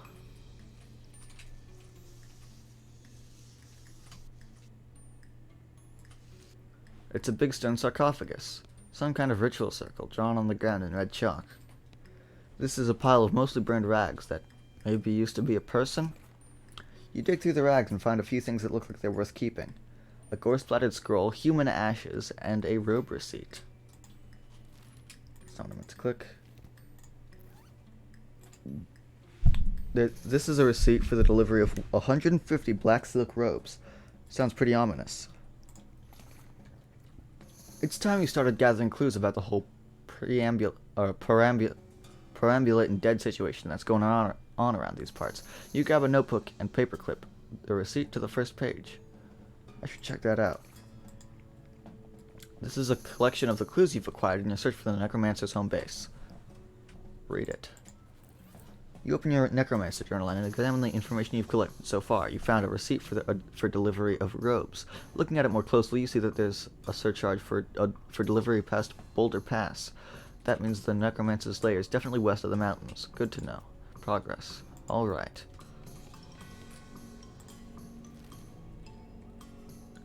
There's a lot of area west of the mountains.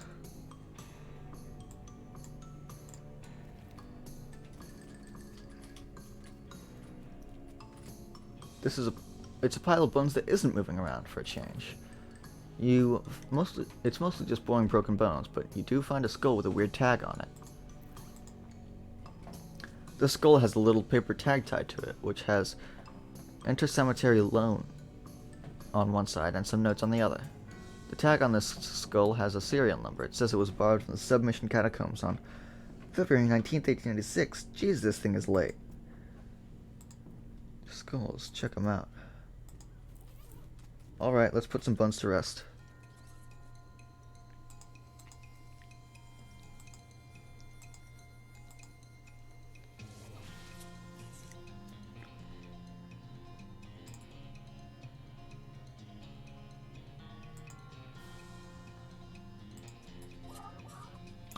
Dang, Gary's strong. A handful of loose teeth. That's not what I need. Put him down for good.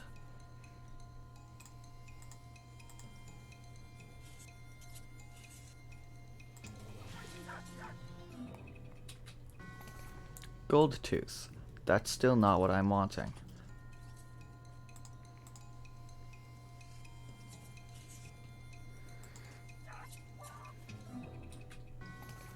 Another handful of loose teeth. Where are some bones when you need them?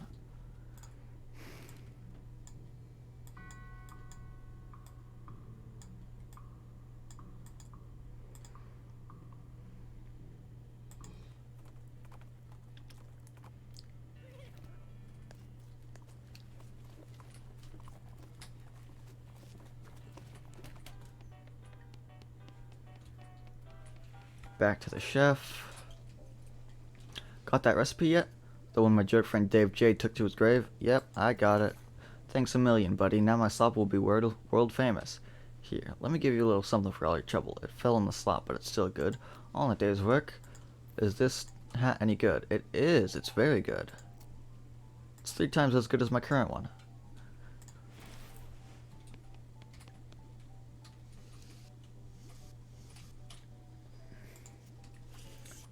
Alright, nothing more there from me.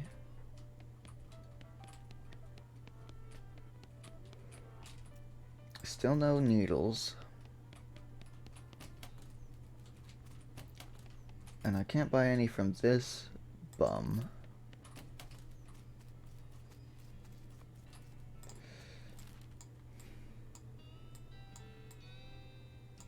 Let's go to the Potemkin gang. You encounter an overturned wagon surrounded by ruined books and broken pairs of spectacles. Looks like a family of especially literate homesteaders met in a timely end here. Tragic. Yo, another modern snake oiler issue. I love these things. I love these magazines. Strong medicine. Expert poisoner. Or good medicine. Good medicine, strong medicine, or expert poisoner. I think I'll take expert poisoner. Unfortunately, you get so distracted thinking about new kinds of poison that you misplace the magazine. Rats.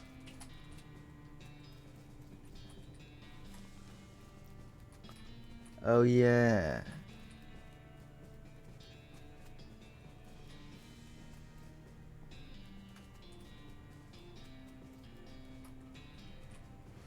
The bandit looks distraught. What's the matter, buddy? I lost my belt buckle. Good luck with that. Okay, now. You duck into the outhouse to plan your next move. While you're pondering, you notice something weird. This outhouse has a back door. Where's the... okay, the second one.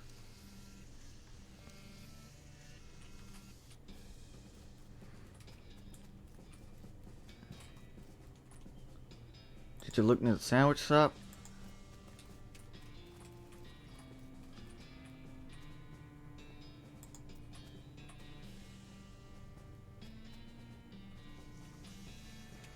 Alright, I've got the whole gang in front of the, TNT. This doesn't seem safe at all. Sure it is. What do you mean?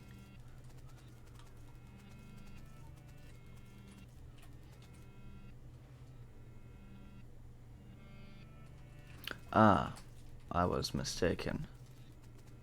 They all need to be over there.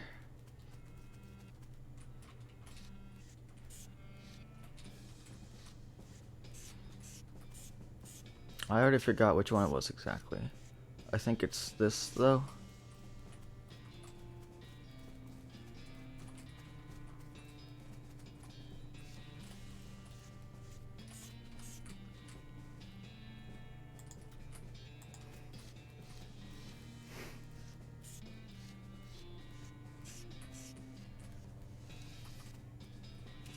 Alright, now they should be in position.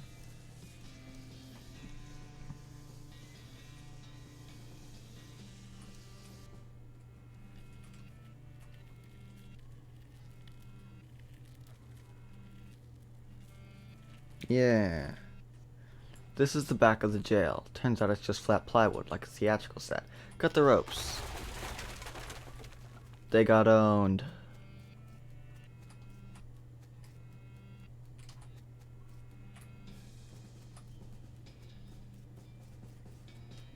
I do be sliding. The gang is knocked out. You can arrest them now if you want. Take them to jail. You haul the sorry so-and-sos back to Dirtwater and lock them in the jail. Say, that's the Potemkin gang. How'd you get them? Push the jail over on them. What? Never mind. All in a day's work.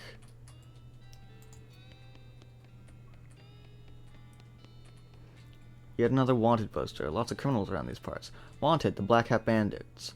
For horse theft and the selling of counterfeit glue. Last seen headed north toward the old millinery. No good can come of criminals with access to hat-making machinery. Would you like to go investigate? Yes, indeed. Millinery.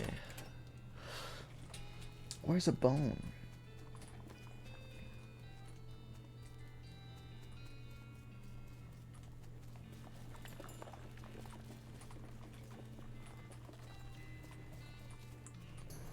Howdy, Gary. Weird cave.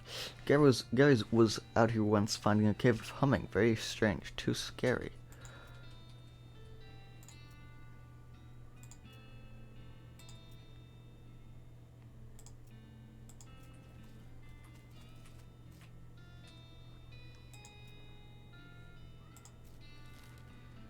I still don't know how to get past that dog.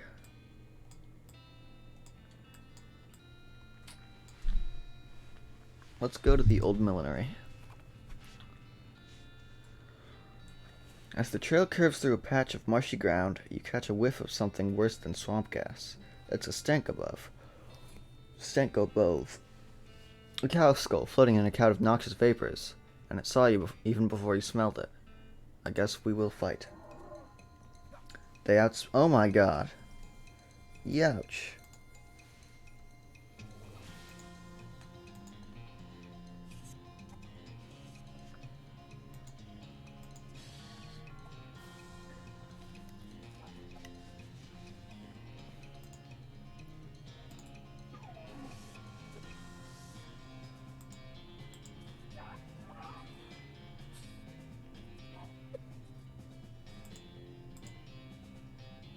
What? Why did that go there?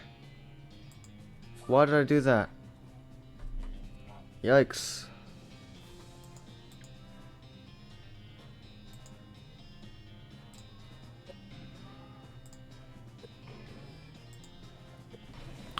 I did what I had to.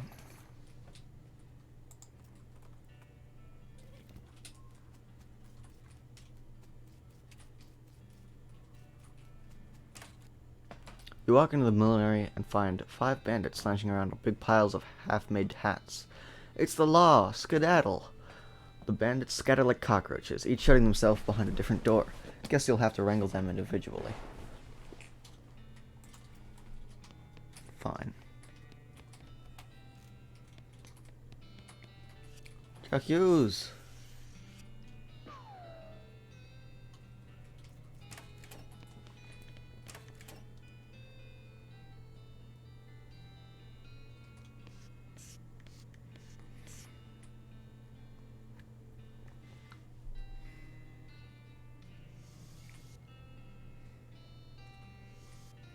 Chat, which one is it? I can't tell.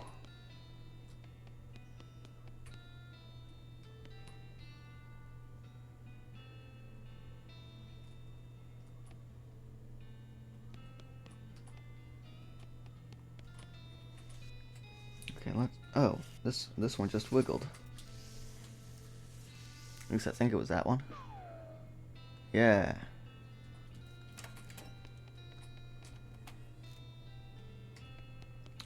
This one.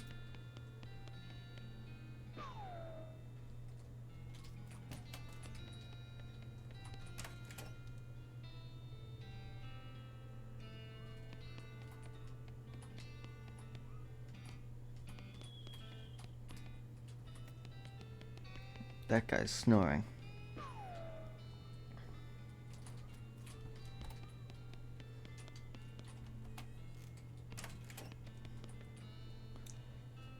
Yellow rose of public domain.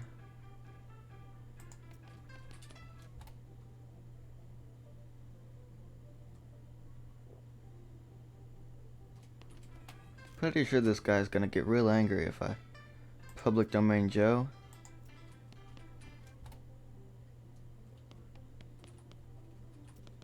Jacques. I think that's everyone.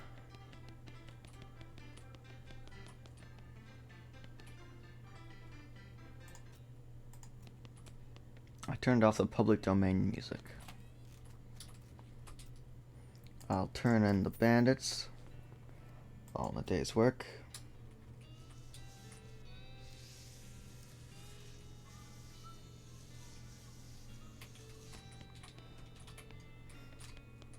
A fifth wanted poster. Wanted, the Gherkin brothers, for kidnapping, brining kidnapping victims, and attempted sale of human flesh for consumption. Last seen headed for the old abandoned pickle factory. Weird. Can't let these dastardly criminals escape justice, it wouldn't be kosher. Would you like to go investigate? Yes.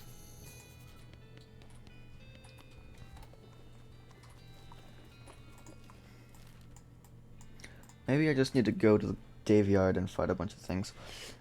You see a streak of fire blaze across the sky and land just over the horizon. You ride to the side of the impact and find a meteor. Pick up the loose pieces. 580 meat. Nice. That's good money.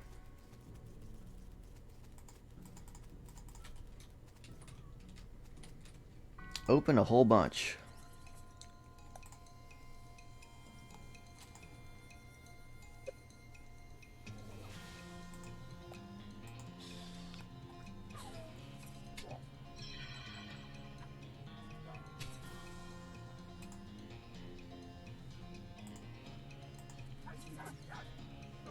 Combat.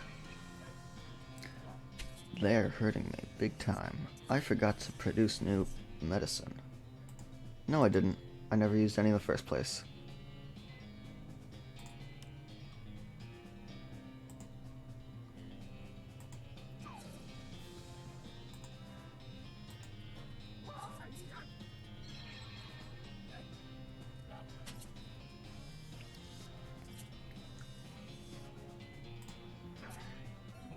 Victory. Okay, skeleton bone. I think that's what I need to do the Desert House Gang. Or House in the Desert Gang. Right, because this dog wants a bone. This doghouse contains an angry dog. Give the dog a bone. With a knick-knack paddywhack, you achieve your aim. The dog begins contentedly gnawing the human femur. Good for him.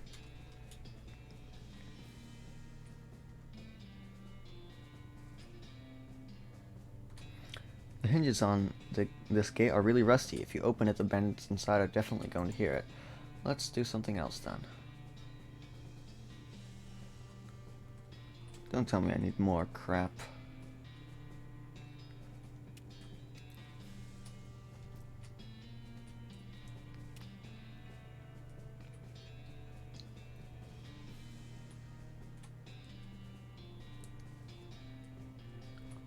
Chat. I actually forgot how you do this part.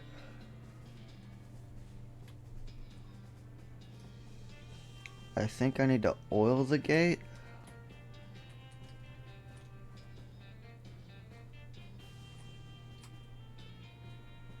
But I don't have oil on me.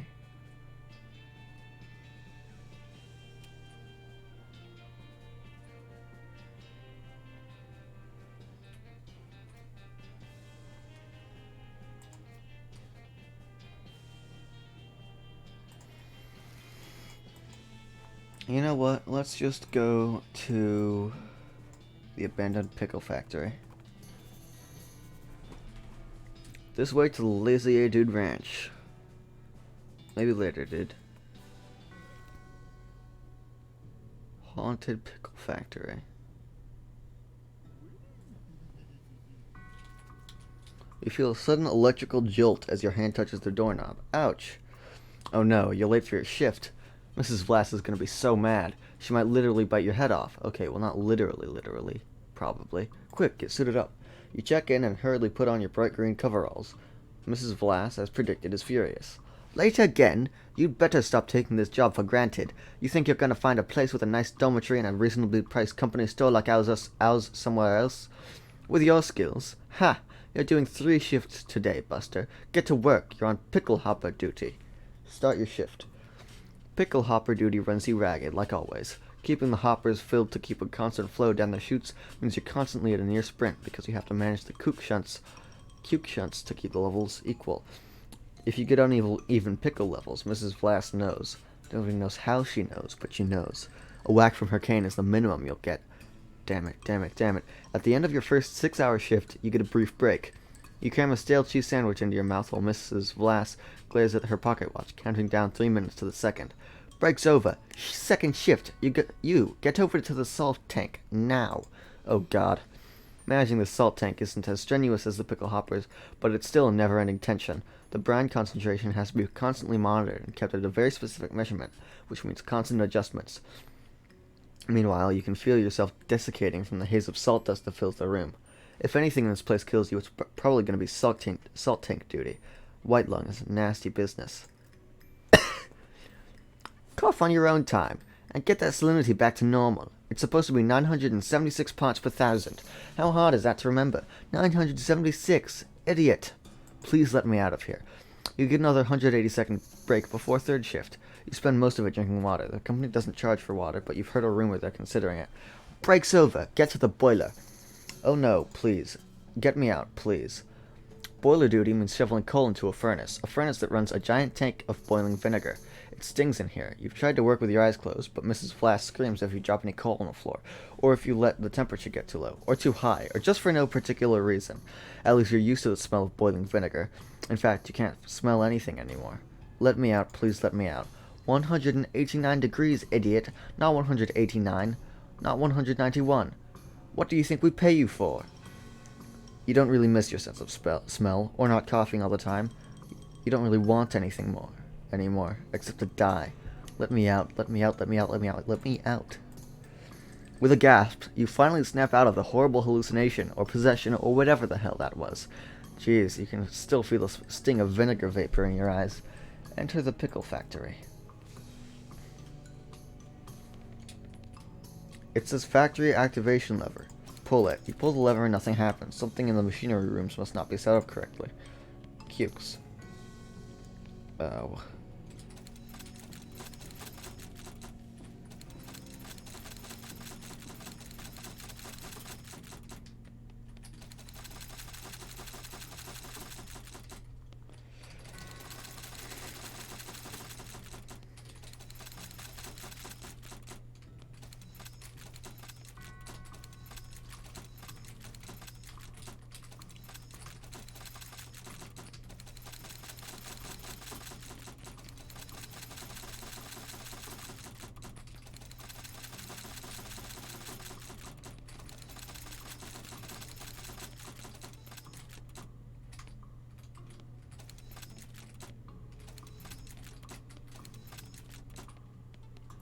They're aligned. Warning, cook shunts are to be operated by qualified personnel only. Okay, 10, 11, 12. 14, 10, 9.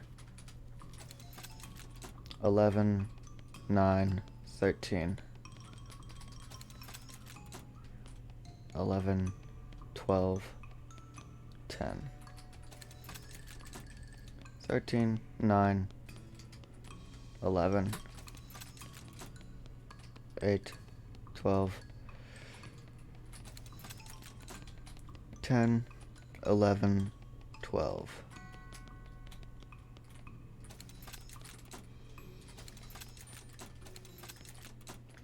11, 10, 12.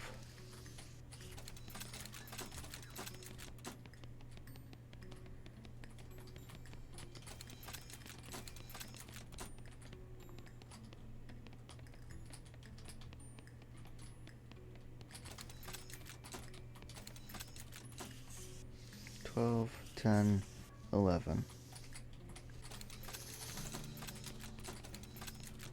12, 10, 11. Jeez. 22, 5, 6. 14, 1, 18. 15, 1, 17. 16, 1, 16. 15, 3, 15. 9, 12, 12. 11, 11, 11. I think that works. Salt. No way.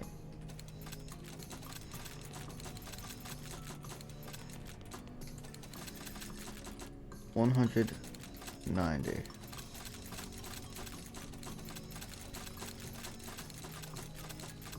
Uh-oh.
Okay. So this is done, and I don't remember the parts per whatever.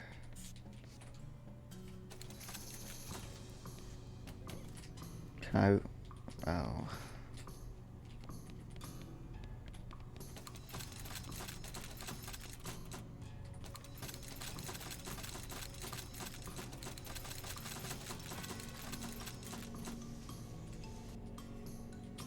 Salt, salt, salt. Gotta salt the salt.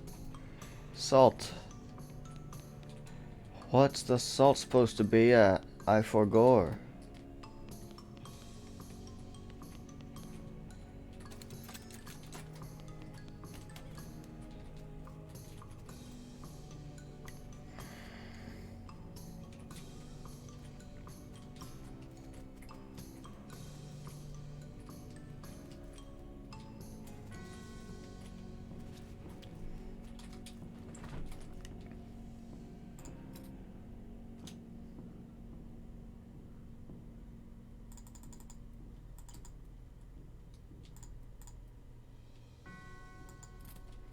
Is there any way I can get up to 20 mysticality right now?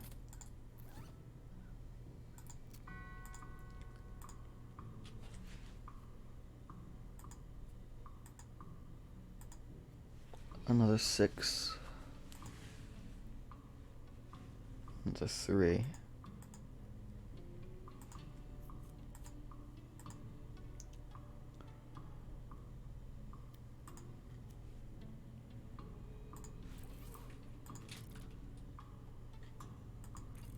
Okay, so let's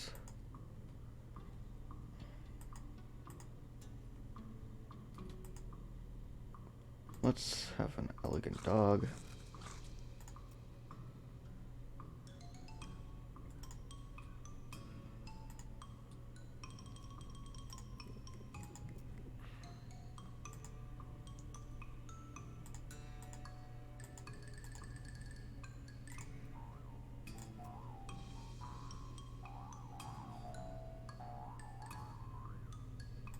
How's that for jaw harp?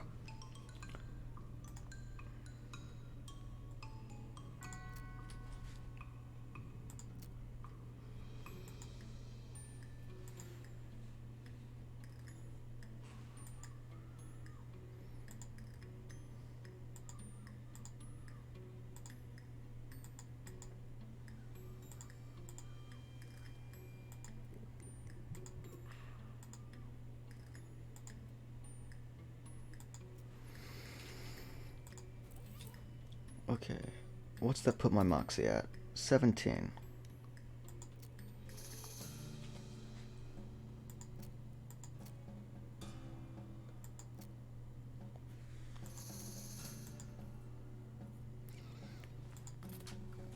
Damn it. Is there really nothing? That's not it. Click. Outfit stuff. Damn it.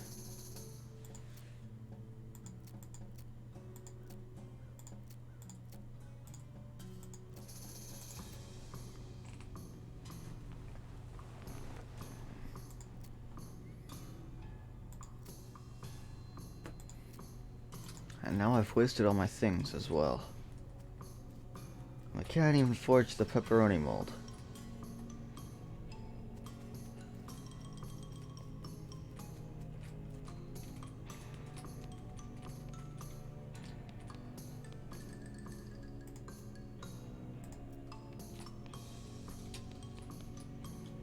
Oh. Yeah. Yeah, salt, I guess.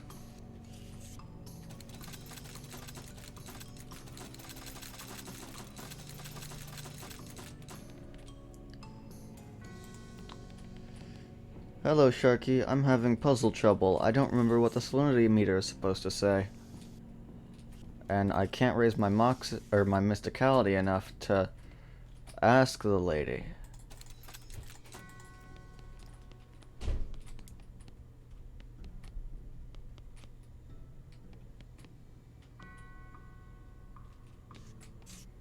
Salt.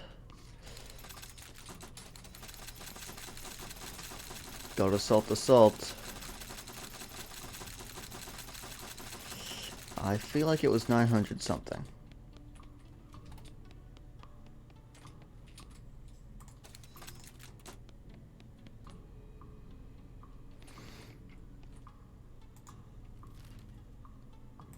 Maybe if I wander and be back. No way. I need to go somewhere else. Let's go back to Dirtwater for now. We find a crate of supplies bound for a nearby armor fort. Looks like it fell off of the wagon, or the driver fell off of the wagon and was too drunk to strap it down. In any case, it looks like it got knocked open by the fall.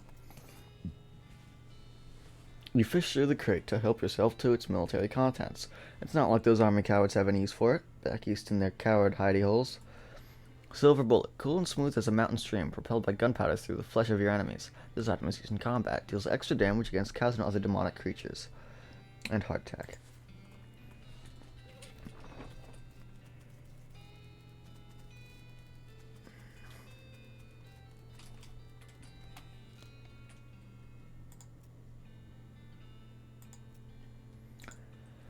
Alright, let's get back up to the pickle factory, see if we can have our terrible vision again. There's a dusty wooden crate lying near the trail, and it turns out to be half full of old dynamite. That's probably not something that should just be lying out in the sun like that. Take it. You carefully pick out the freshest looking sticks and get away from the rest as quickly as possible. Continue on. Damn it. What am I supposed to do? I've got all this mysticality, but I don't even know what the number's supposed to be. What do you have to say about things? I took care of the cucumbers. Pile of bones and cucumbers. And I've also taken care of this. The vinegar is 190 degrees. Rest in peace. So I could just try to kill this guy. Hello, Hinchu. I'm having terrible puzzle problems.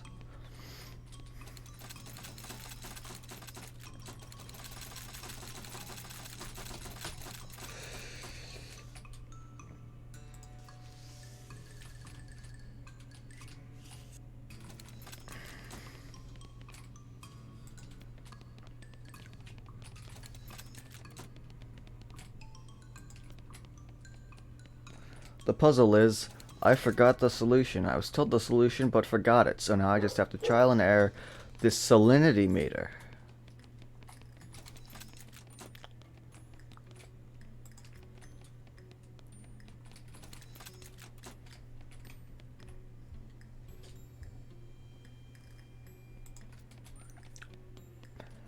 I have to get the parts per 1,000 exactly right. Or I could fight this guy. I'm gonna try to fight this guy. Oh my god.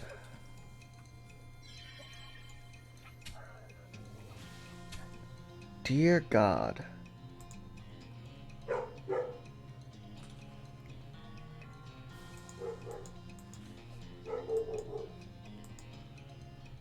Oh my god. Okay, I surrender.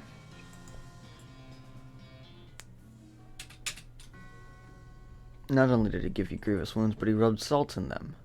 You wake up in a pile of pickle-scented trash. What's it supposed to be?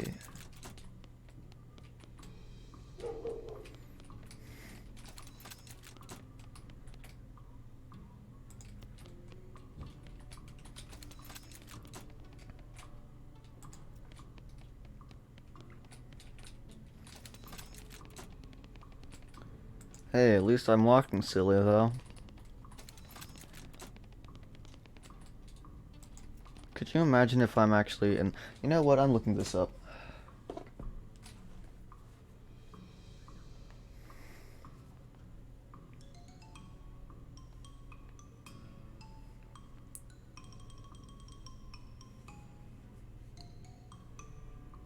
West of Loathing.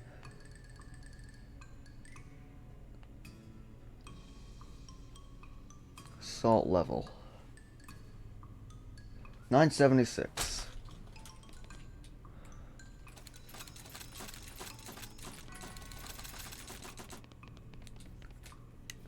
The salt is correct.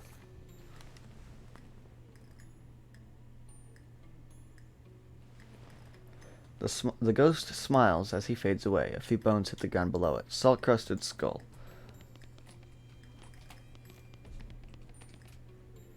It says factory activation lever. Pull it. You pull the lever and there is a deafening roar as the old machinery springs into life. After a while, a load of pickles is deposited into the receptacle on the left of the switch. 3 ghost pickles. All that work for 3 pickles? No wonder this place went out of business. Yep.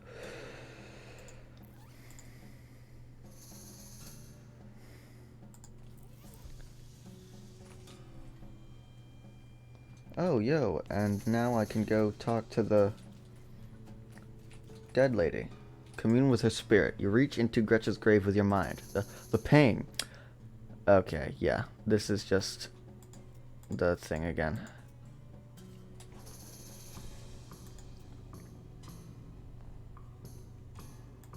976. Okay. What a crazy horse.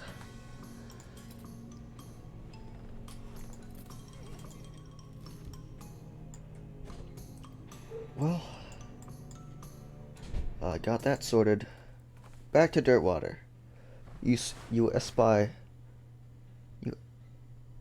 Okay, I'm gonna shoot the whiskey bottle. With a single crack shot, you shoot and crack the single bottle. Nice shooting.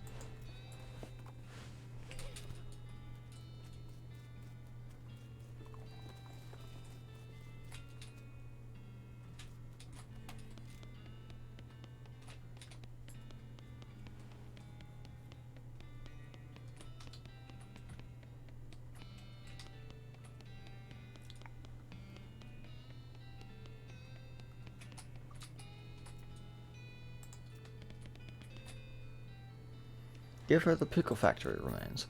What in the world? It's the Gherkin brothers, and please, I don't want to talk about it. It was really weird. Here's the reward. Looks like these things are still twitching. Better lock them up just to be safe. Now I need to get oil for the gate, because I don't want to fight those guys.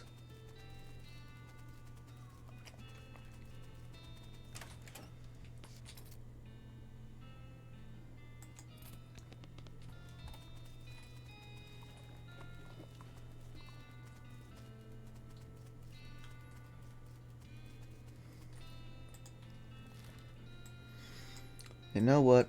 I think I'm just gonna explore for a little while. Go to Snake Pit Mine.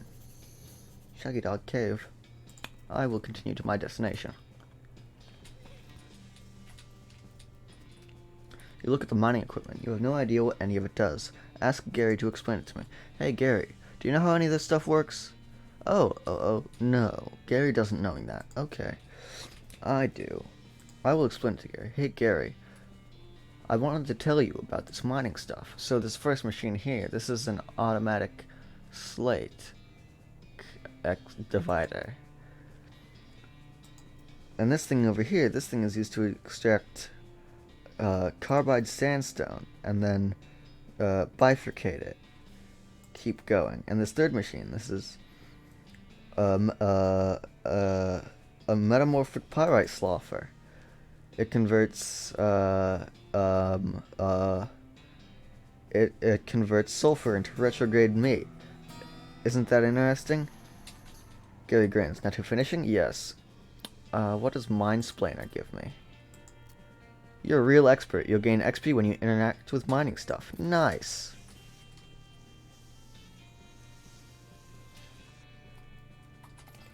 Coffee. Into the snake pit mine.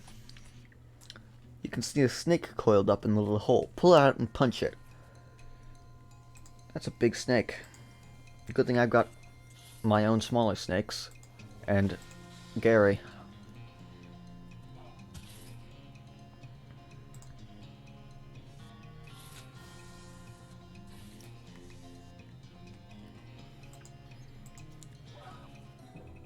Gary is immensely powerful.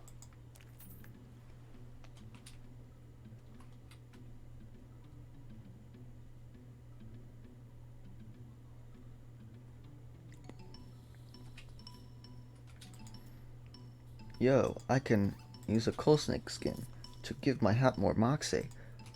You put the coal snake skin on your hat, making it slightly blacker than it was before, at least in the area right above the brim.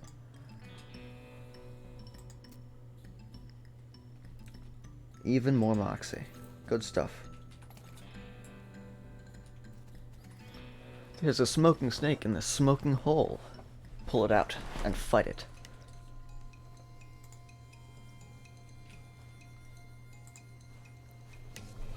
Gotta fill up the battlefield.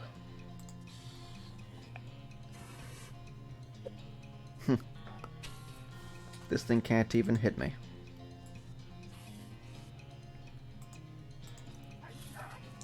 Gary can hit it though. Gary is strong as hell.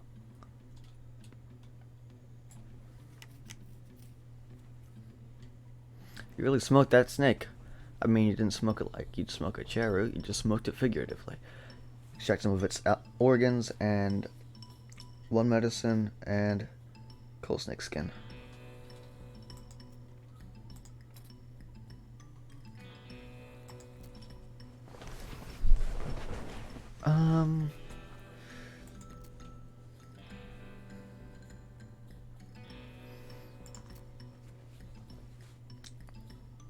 I'm gonna upgrade Hornswogglin again, I think. No, I'm gonna upgrade Deploy Snake, because that's what I've been using the most. Cache of mining supplies, can of kerosene, can of oil. This den is full of snake eggs. Pull them out. Huh.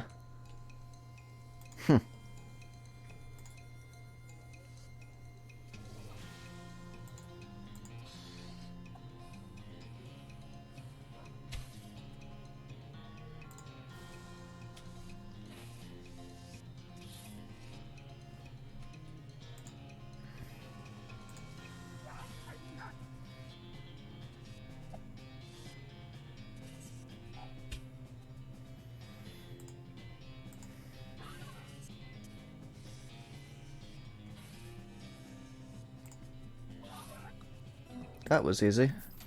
Gary is the best, honestly.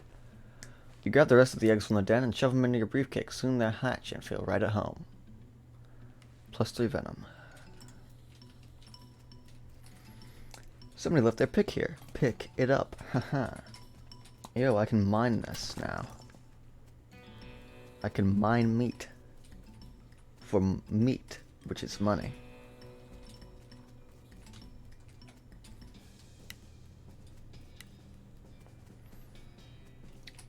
This trip was worth it. Shaggy Dog Cave. A few hundred yards up the trail, you see a solitary skeleton trudging towards the northwest. It doesn't seem to have noticed you, or anything else, really. We fight.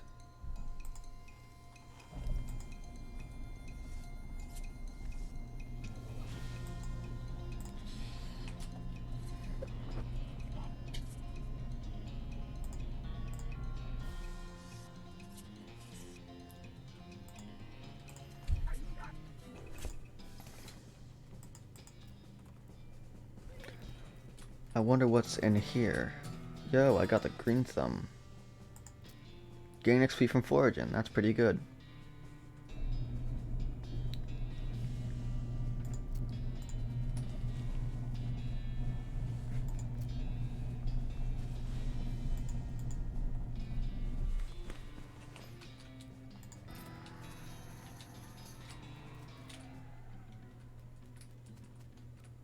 There's a plaque bolted to the cave wall here. Read it. A record of the events of the expedition to and into Shaggy Dog Cave, November 1887, as recorded by Jim Plackwright.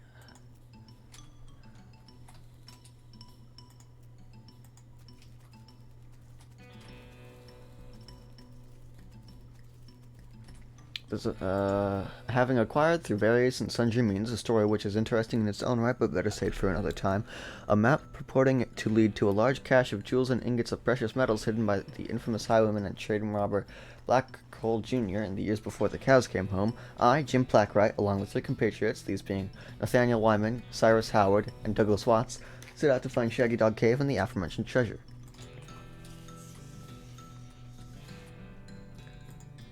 Our equipment and provisions consisted of 1 cart and a horse to pull it, 4 additional horses to be ridden, 2 shovels, a spade, and a mining pack. A spade and a mining pack, a large coil of rope, 1 large basket of eggs, as well as an assortment of other trail provisions and cookware, my own collection of blank plaques and engraving tools, 1 large and shaggy dog, and a butt-for.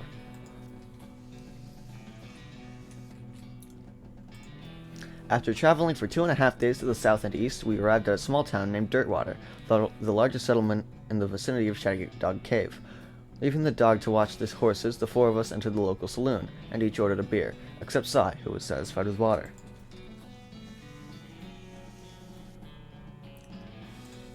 The barman provided our drinks as requested, and then withdrew a small wooden box from underneath the bar, asking us if we'd care to witness something real interesting. Considering that we still had quite a few hours left to travel, we politely declined and asked him if he knew the way to Shaggy Dog Cave. He replied that he had never been there personally, but gave us rough directions, which had correlated nicely with the notes on our maps. Upon leaving the saloon, we discovered to our dismay that some unknown, where was I? Yeah, I'm fairly certain there's a special reward at the end of this cave. We discovered to our dismay that some unknown villain had tampered with our wagon. Fortunately, the only supplies missing were the but-for and the entire basket of eggs, apart from one that Doug had concealed within a pocket for safekeeping. We also discovered that the dog had absconded with one of the horses, forcing Nate and Cy, after drawing of lots, to share.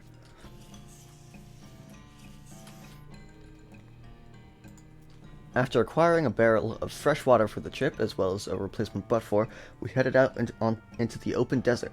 The sun shone down mercilessly upon us, though we took small solace in the fact that it would have been far more intolerable had we made this expedition during the summer months rather than November.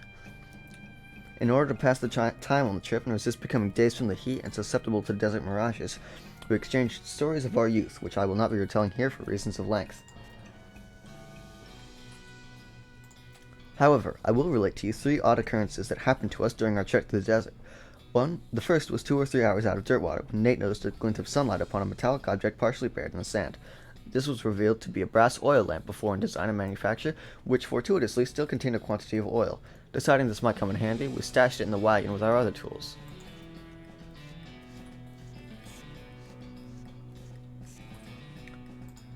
Our next encounter was with a nomadic goblin tribesman, who we discovered spoke excellent English. It inquired as to our destination, and we replied that we were looking for Shaggy Dog Cave, though we did not disclose the reason for our journey. The goblin confirmed that we were heading on the correct course, and mentioned that he had only a short time earlier witnessed a large and shaggy dog riding a horse in the same direction. We all agreed that this was an unusual sight indeed, and continued on our way.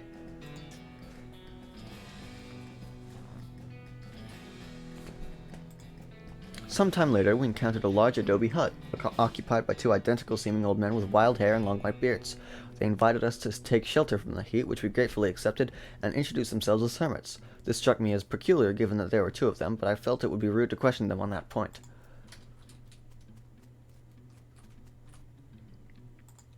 One of the hermits confirmed that we were near Shaggy Dog Cave, and the other hermit confirmed that what his brother said was true.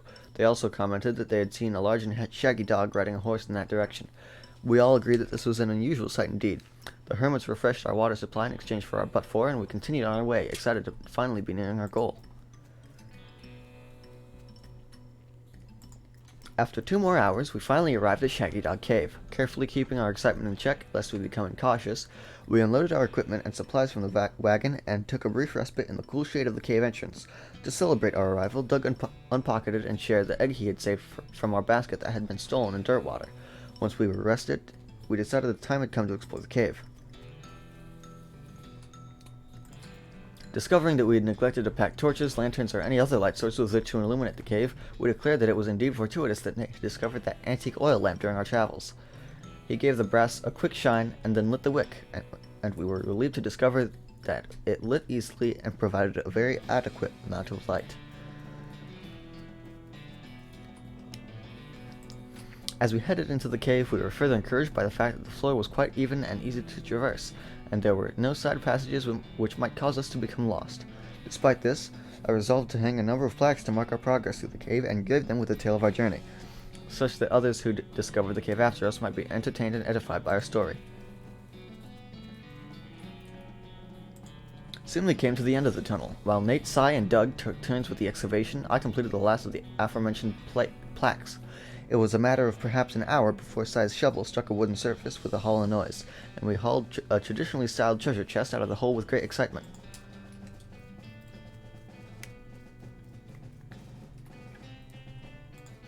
The chest was locked with an ancient and rusting iron padlock, which broke easily from a single swing of our pickaxe. We opened the lid slowly, and the flickering light of the antique oil lamp shone brilliantly upon jewels of every color and shining ingots of precious metals, just as promised by the legends of Black Hole Jr. Joyous at our triumph, we loaded the chest into our wagon and began the journey home. Thank you for reading, and may your own endeavors be equally successful. Signed, Jim Plackwright. Oh my god, you lied to me. There's no reward at this cave. I can't believe I've been trolled. I guess that marks a first of what will likely be many trolls by viewers. Thanks, I guess.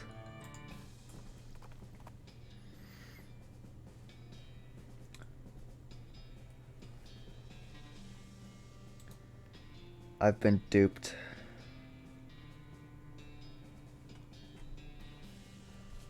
Something at the side of the road catches your attention. It's a slumped-over old skeleton wearing a wizard hat. I think you'll agree that's reasonably attention-getting. The skeleton lifts her skull and peers at you. She holds up a rusty old can of beans and scrapes her thumb bone across her first two finger bones in the universal gesture for a financial transaction. Ask about her cold gold tooth. I haven't got any use for a can of beans. I do notice that you're sporting a shiny gold tooth there, though. The skeleton blinks at you. Wait, no, the skeleton looks at you, but you get the sense that she would have blinked if she could. She shrugs, wrenches the tooth out of its socket, and tosses it to you, then waves you away. Guess she figures she doesn't have any use for it anyhow. Thanks.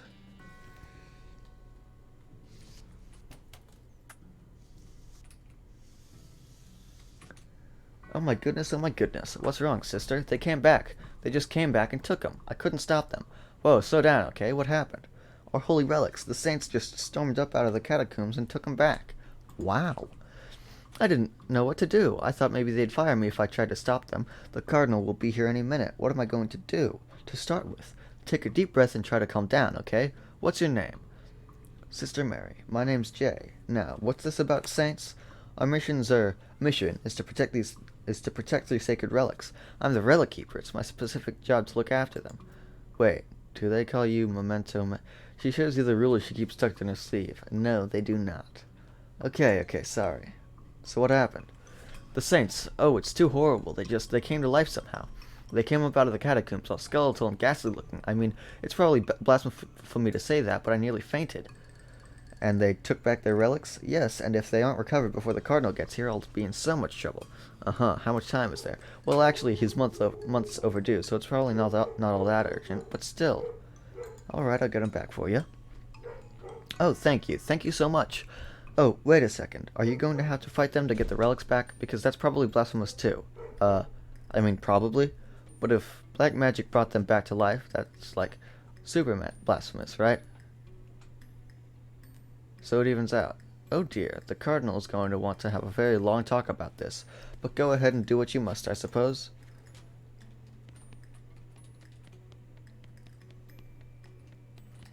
Good luck down there. Thanks. This coffin looks like it was hauled down here fairly recently. It's empty. It's a precariously balanced pyramid of skulls. They're all riled up and twitching. Are you sure? There's a lot of them, and they're really mad. Maybe angering all of them at once isn't a good idea. Sure it is. I'm completely immune.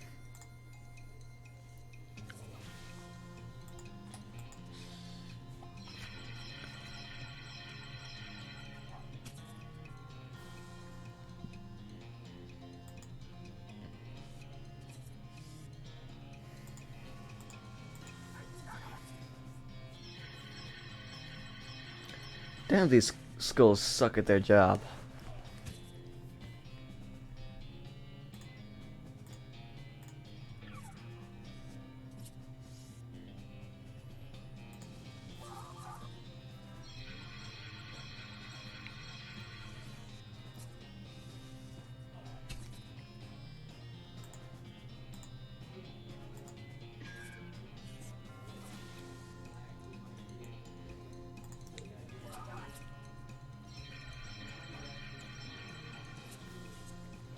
These skulls can do nothing to me.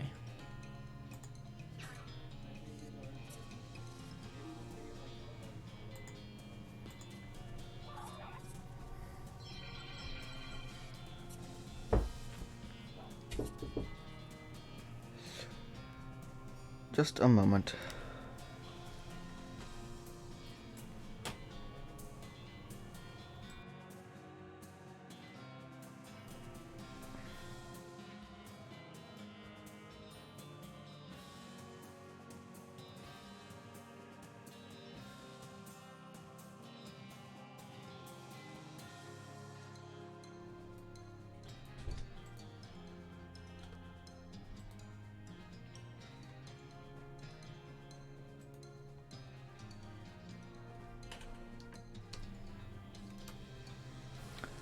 Sorry about that.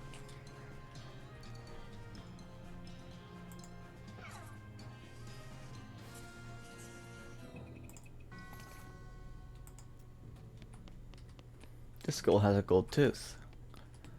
This skull is twitching in an unnerving fashion, though I guess there's no way it could be twitching that wouldn't be unnerving. I will stop it. It continues to be completely worthless against my power. My immense power. It's too much for these things. We really cracked some skulls there. Well, one skull. You claim its only possession as a reward. Huzzah. This skull is sitting at a weird angle. I guess that's noticeable. I guess that's notable for some reason. Look under it. The skull was resting on top of a commemorative spoon. Your treasure hunting senses are finely honed, though not very discriminating. This skull is whispering at you. That doesn't seem right. Listen closely. It just sounds like gibberish, though really creepy gibberish. It's an empty alcove. There's a little serial number written below it. Oh hey, this is where that skull you found goes. Put it back. There we go, safe and sound. This pile of skulls has been cemented together. For some reason, pick it apart. At the center of the pile, you unskull, a shiny black stone. It's making more noise than stones usually do. This stone is only whispering, but it's still eerily louder than most of the stones you encounter. The rock is really whispering up a storm. It's in some weird dialect that you can barely understand, though. Wait, no, it's just a thick accent is all. You listen carefully to the stone. Over the course of a few minutes, its whispers resolve into comprehensible English. The stuff the stone is whispering turns out to be pretty boring. It's mostly just trivia about the geology of Tennessee. Meaningless to you, unless you're planning a spelunking trip soon. Oh well, at least you can understand the accent now. That gave me a perk. You're fluent in a very specific dialect of the whispers of the dead. Eerie. Actually, wait, let's,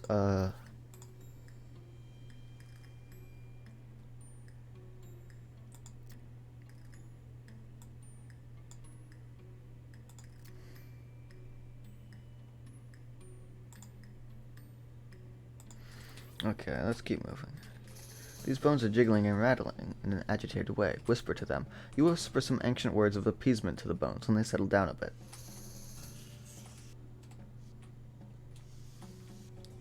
It's a plaque. Here lies St. Beefus. After he died, his body kept trying to rise to heaven, but it was so heavy it just kind of flopped around a bunch. They had to inter him in a big stone sarcophagus to put a stop to it. Gross. No, hold on. What did that say? Something about dark rituals. The saint appears to be resting in pieces. Reassemble it. Okay, you're pretty sure you've got the bones assembled correctly. Fight them. Nope, at the very last minute the bones fly apart. Seems like all you accomplished was making them angry. Rats. Oh goodness.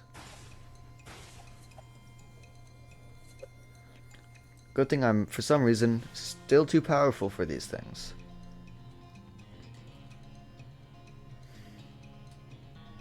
Let's put out some snakes. Some snakes and some goblins. So the head is buffing them.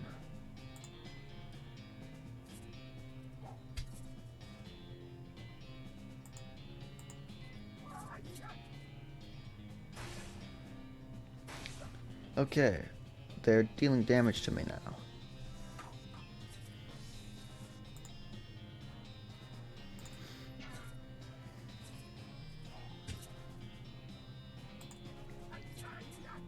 Alright, I've taken down the head.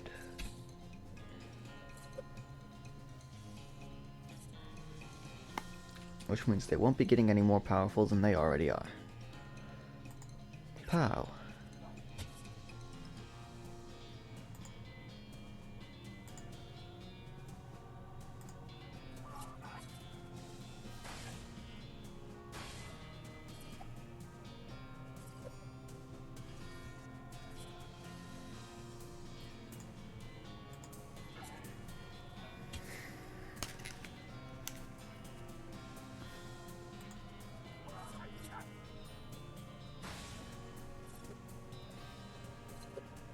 How am I doing on health?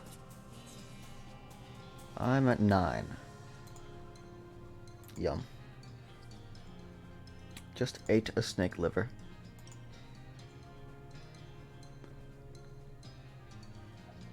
Oh wait, no. That wasn't me that had 9, that was this. My enemy. Well,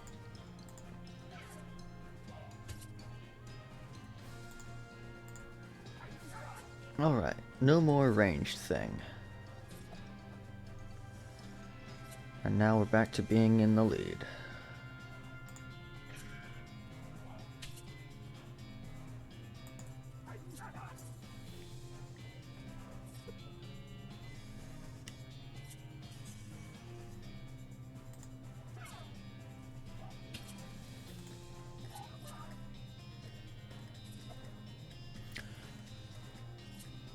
This saint is kind of really bad at fighting.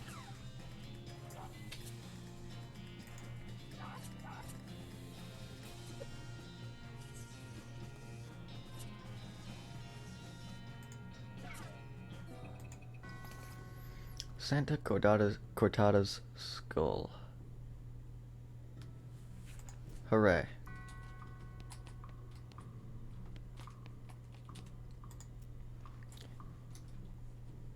Drawn and quartered by heretics, and the quarter that had her head on it was beheaded. The dismemberment was so effective that nobody was able to get her body to stay together, even after she was just bones. Wait, does that mean there's something fighting here? No.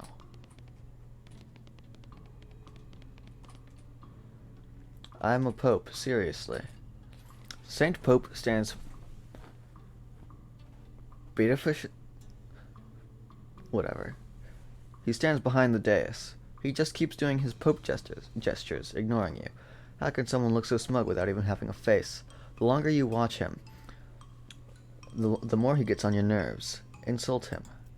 You unleash a torrent of insults that would make a sailor blush, and a sailor's mother ashamed of a sailor. Saint Pope's eyes narrow.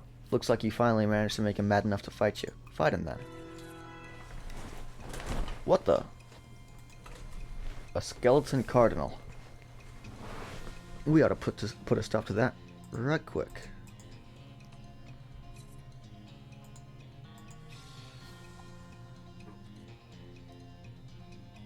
Jeez. Oh no. They got Gary.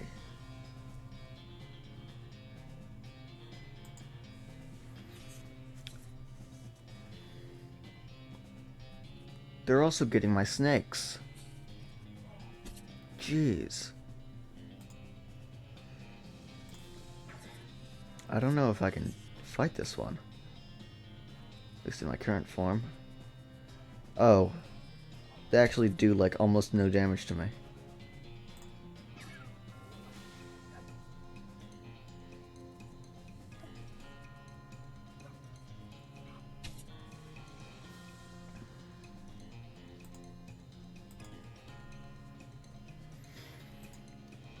Gonna throw a little bit of dynamite. And then shoot him.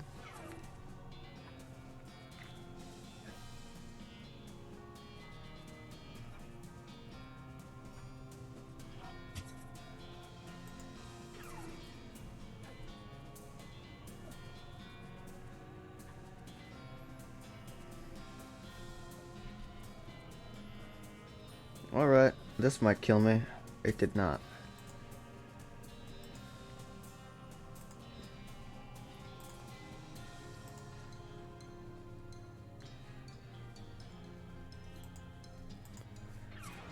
Alright, I killed the guy.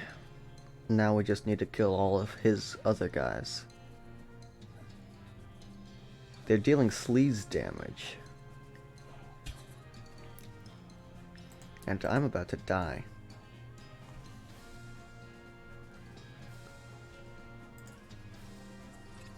I'm gonna poison these guys with all the poison I can.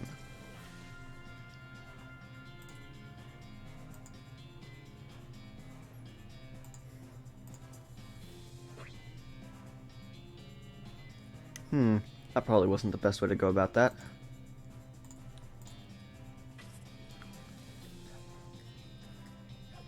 Oh, wait, this is going to kill me. I get so angry about losing that fight that I pass out. Let's mosey.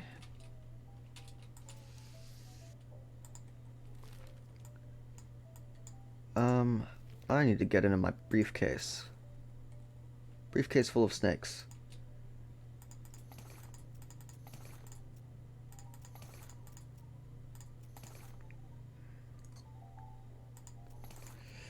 Okay, let's try that again, I think. Close the briefcase. Actually, what can I eat? I'm going to eat a saucy dog. And some cheap wine. C'est la vin.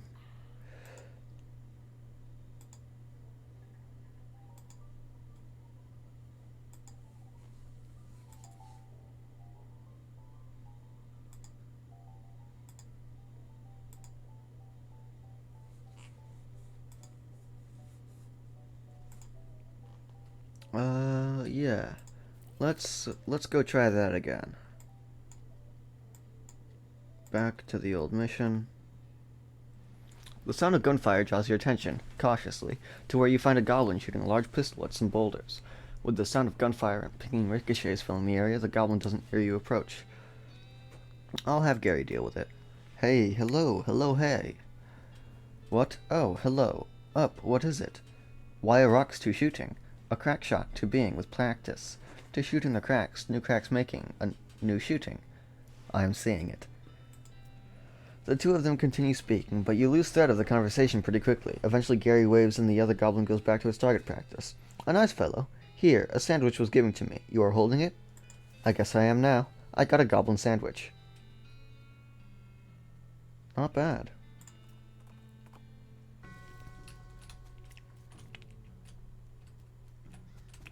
I need to up my foraging. Which I can. Nice.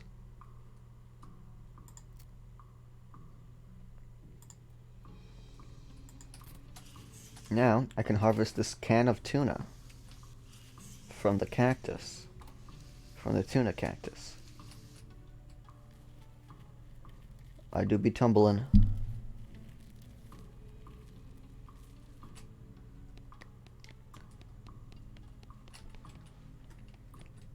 Hey you, let's try this again, huh?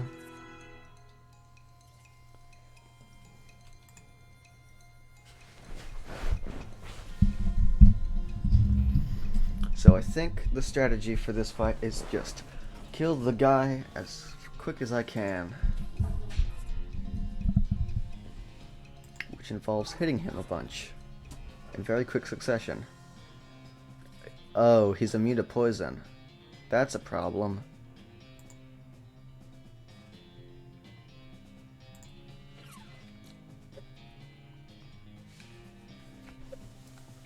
Somehow, I'm strong enough that they can't hit me this time, though.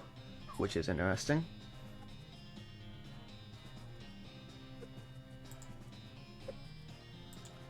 Sometimes that's all it takes.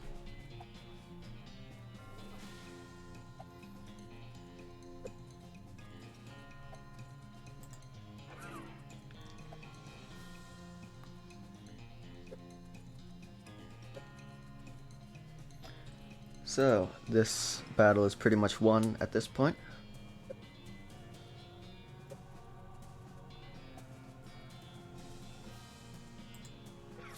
It'll just take a minute.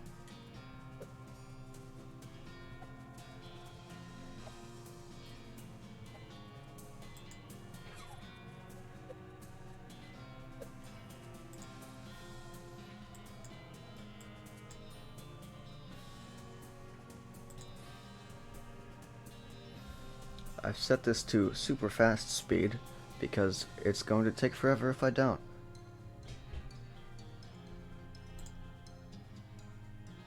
I don't know why I'm suddenly unkillable by these guys, but I don't mind.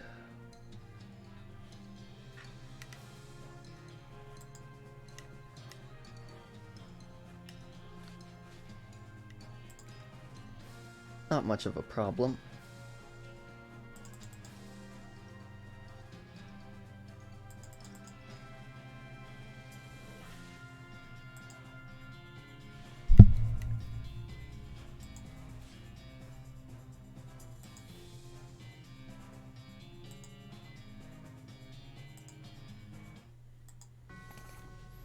Pope's pelvis and fake Pope hat. I won't be wearing that. Turn that back down because that's 2, which could be up to 5, versus what's been up to 6.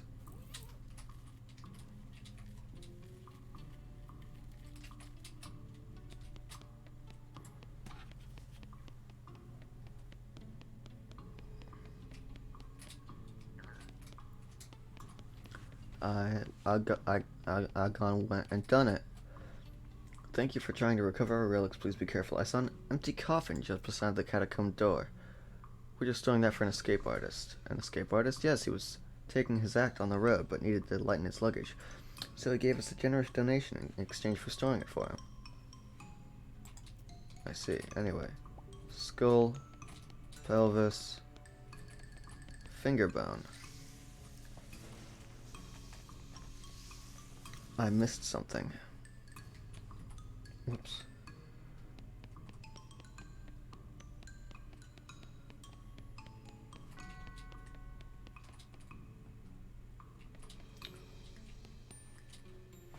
Oh, I need muscle.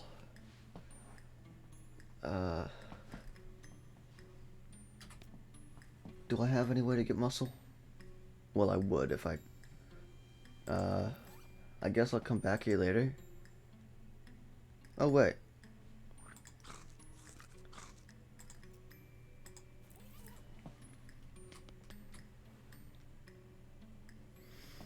Muscle 8 and crowbar.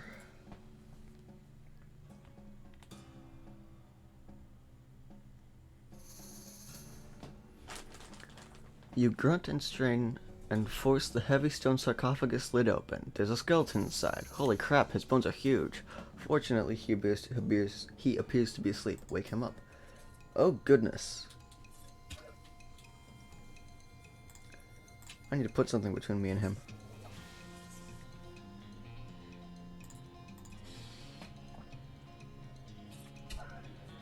He gets stronger each turn, doesn't he? My snakes can't touch him.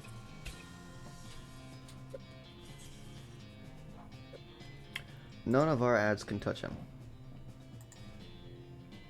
And I figure he's immune to poison. Couldn't hurt to try, though. Immune to poison. Who would have thunk it?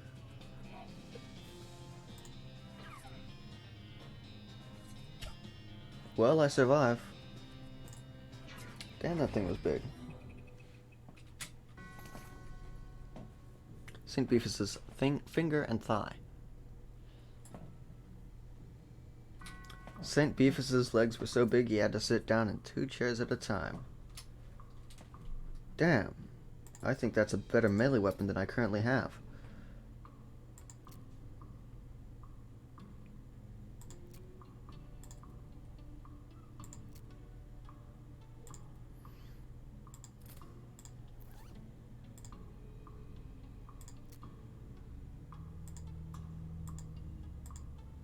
Yep.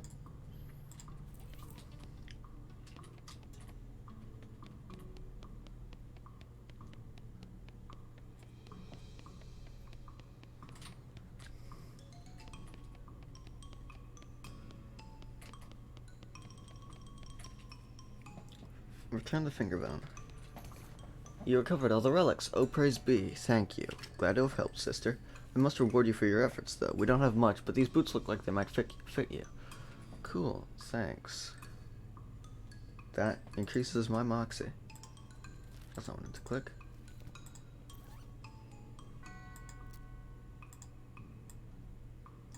Moxie is important for this character.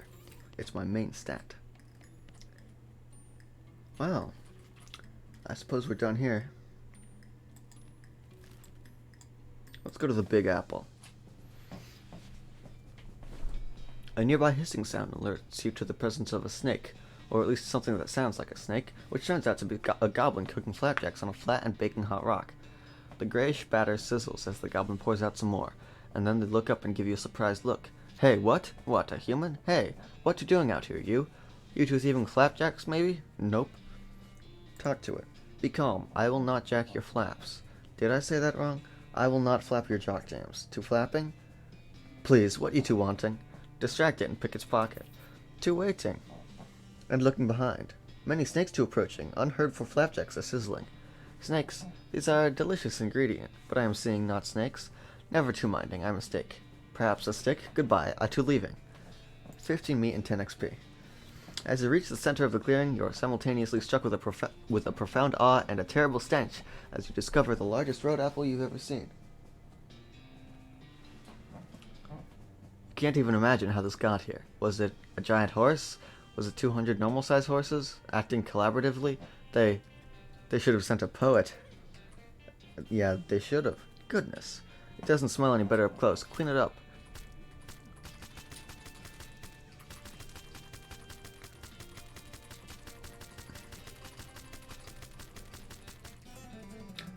Hooray! Huzzah! I've cleaned up the giant poop. That gave me a lot of XP. Goodness, it really did.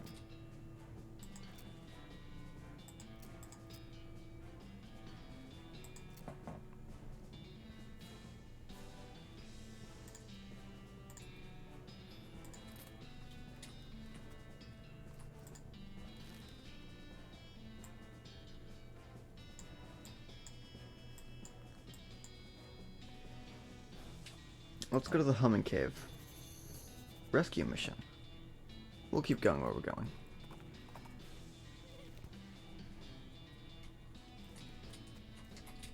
Weird purple grass. These rocks are weirdly organized.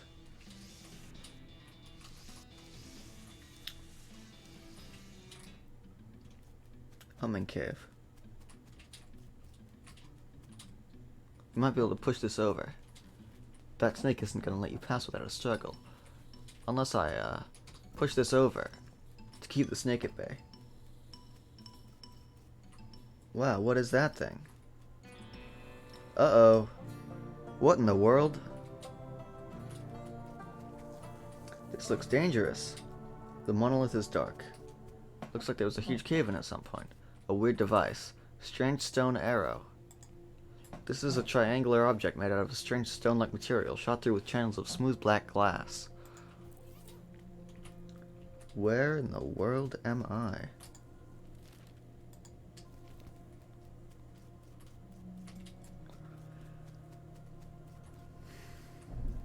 I think I'll have to come back here later.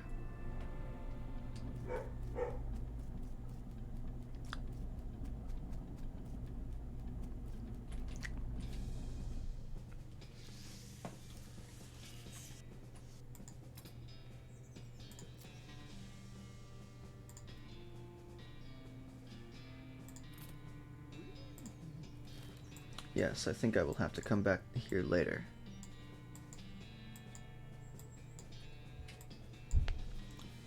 Lazy A Dude Ranch. You find a pair of saddlebags slung over a tree branch. Stenciled letters on the side read, "Property of Fort Alden Library." Dig through the bags. The bag is full of books, mostly boring military field manuals. You do find one of specific interest to you, though. Modern Snake Oiler, let's go. Snake oiling. Good medicine, big spleen. Lets you consume more potions in a day, or strong medicine. I'll take good medicine. You practice making the snake oil concoction until you can do it with your eyes closed. When you open your eyes again, it appears that somebody has stolen your magazine. Scoundrel. It's a haystack. We got the needle. Let's continue going through here, but then I can repair the piano man. Ranch dressing and bar of soap. This is an amazing poultice. You can apply it to your wounds before you even get them. Huh. Oh, and soap. Could have used that a while ago. Hey, howdy. I'm selling herbal remedies. Care to buy? What kind of herbal remedies? The kind that are gifted to us by Gaia without any interference by human hand. So, weeds? That's a derogatory term created by the man, but yeah, basically, I don't care. Howdy. Hey, yeah, howdy, man, what's happening? That's what I was wondering. Oh, not much, man. We moved onto this little patch of land to grow crops, but then we decided it's more natural to just let Gaia grow whatever she wants, right? I bet that's a lot easier, too. Neat. Where'd you get that hat? Oh, this? A friend of mine made it. I forget which one. What'll you take for it? Well, I have been thinking of trying a new style, man. Maybe like one of those hats the armor guys used to wear back in the day. Like, it's kind of an ironic statement, man. There's an old fort over yonder that way. I'll swap you, if you can find one of those, man. Groovy. Howdy, I'm Jay. I'm Louise. Louise Lathrop. Why the long face, Louise? Ah, jeez. Basically because I'm stuck here farming with a couple of dummies who don't know how to farm a dang thing, so they just let the weeds grow and call it natural. I'm so sick of eating dandelions I could scream. Why don't you leave? I haven't gotten any meat, or any other prospects, or anywhere to go. I mean, dandelions are terrible, but they're better than eating dirt. This is such a mess. How did you get in this predicament? I headed west after graduating baking school and fell in with these two because they talked a big game about natural grains. Fool that I was, I didn't realize all they were really interested in was getting silly on loco weed and not doing any work. So you're looking for work? Gosh, yes, desperately. The only trade I know is baking, though. Do you know somewhere that's hiring a baker? Heck, even unpaid would be better than this if it comes with a room and board. I just want to get out of here. I don't, sorry. Shucks, well, if you hear anything, please let me know. I'll have to keep that in mind. A huge supply of unused fertilizer. Gary sniffs the air and looks around excitedly, and I got something for him. Gary. You give the bag of shroom grow to Gary, and he tears it open and starts shoving brown lumps into his mouth. A deliciousness. Gary has become more powerful. Garden. What a garden. What a garden, chat.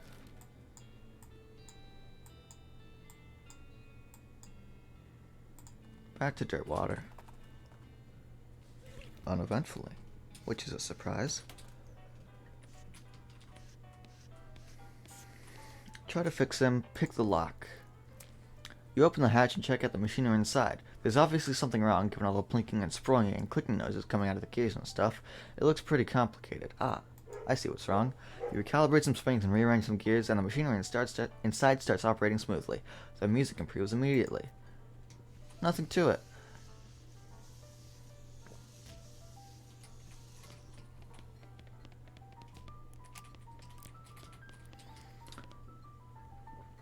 Oh wait, now I tell this guy that I fixed his thing. Hey Lloyd, I fixed the piano player for you. I thought so, he sounds much better. Thanks a heap, Jay. I'd offer you a free room in exchange, but you've already got one. No worries. Any other help?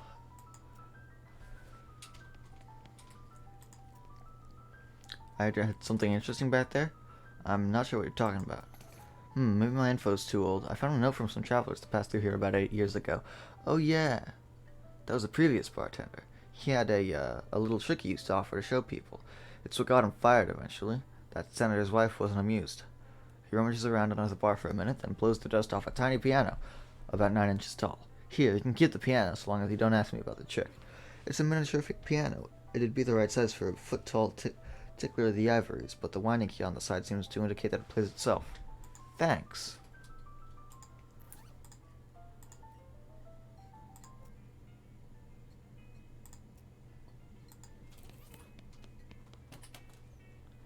Okay, I'd like to turn this off.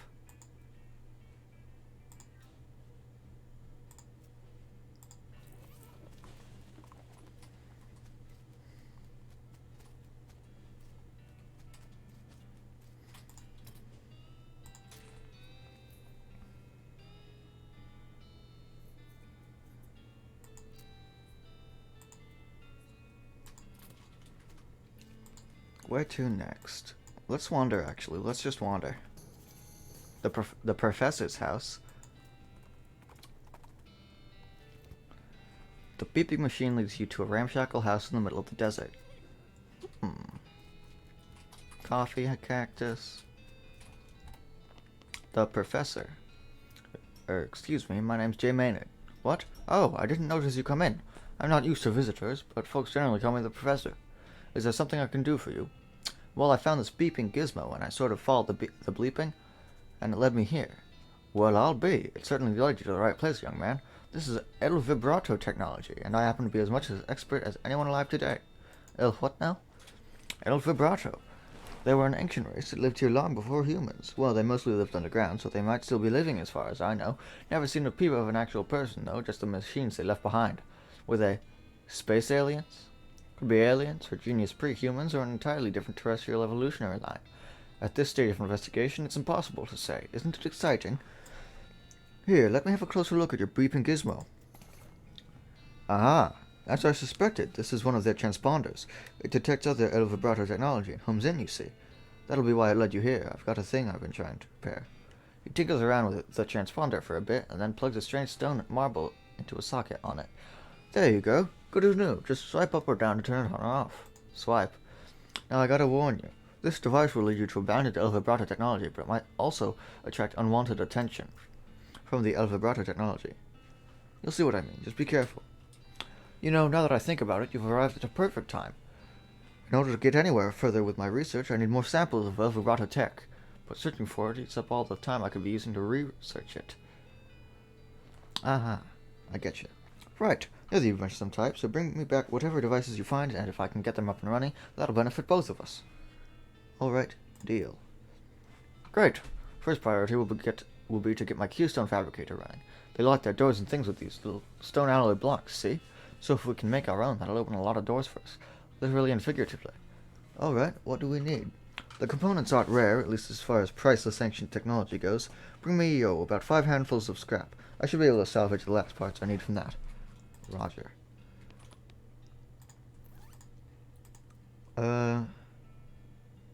No, let's keep this on. Let's keep this active. And wander some more. Silversmith's house.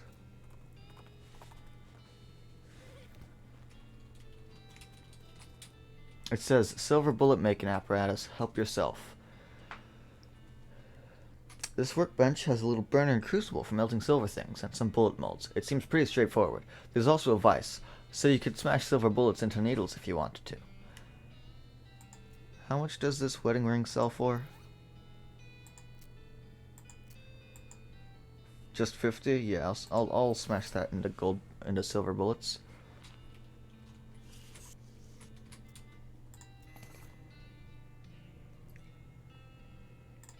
That'll be all for now, though. It's a button cactus. I got cactus bits.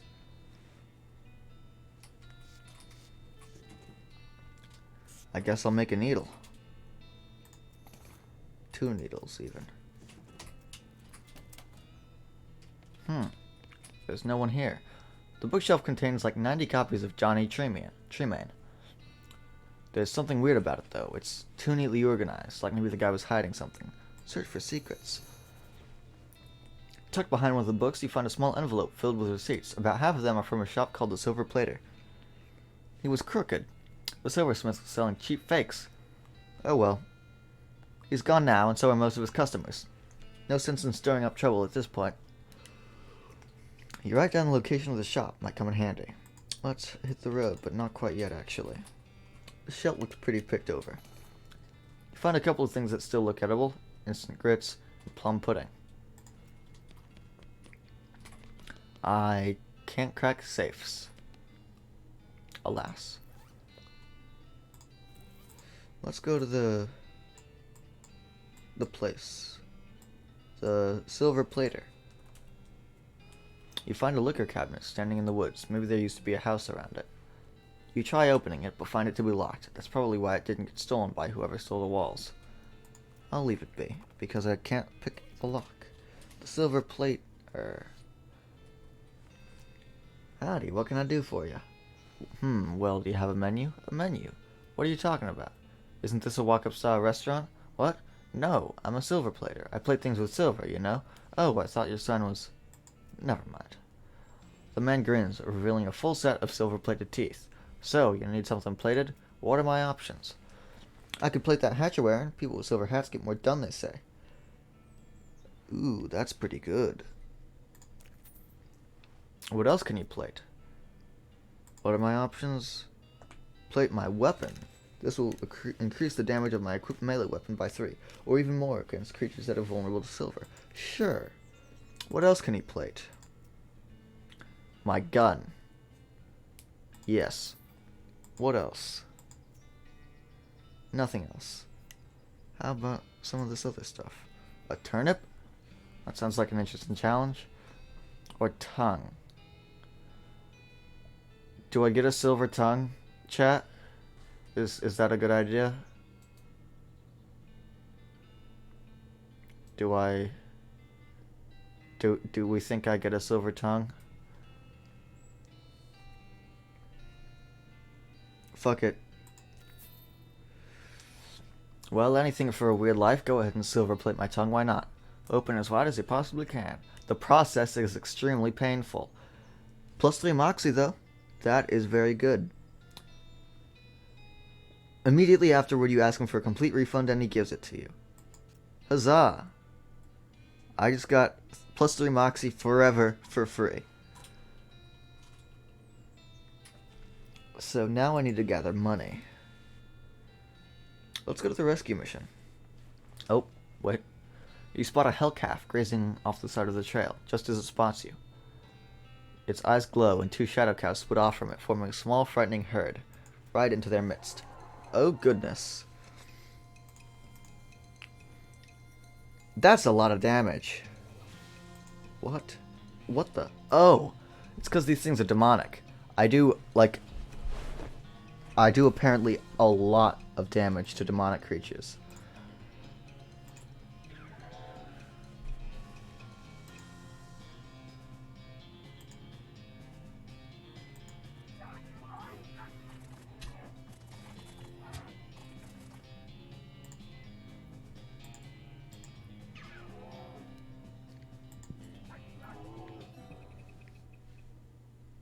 My damage against cows is unparalleled.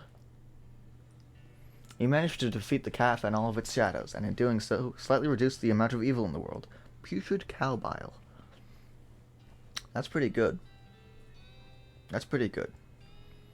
68 meat and extra thick leather.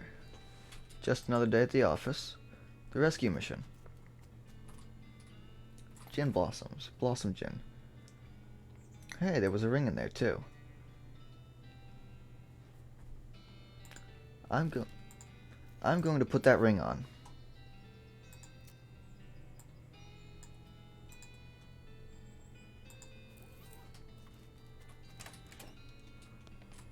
Gosh, a real-life nun. Yes, I'm Sister Tabitha. I'm Jay Maynard. What's with the cots? Well, what with the cow tax and so on, I felt my faith would be better served by running this place as a clinic rather than just a church.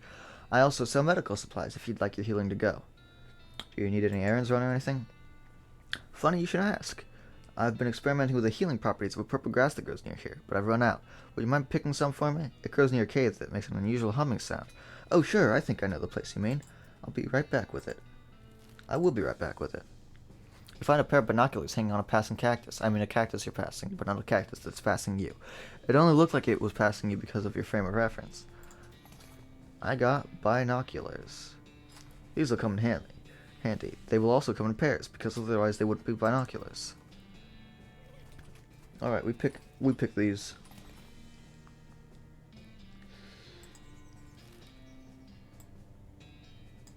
Back to the rescue mission. Welcome back. Were you able to find the humming cave in the purple grass? Yep. Wonderful. Thank you very much. Blessings upon you. Let's do some up-leveling.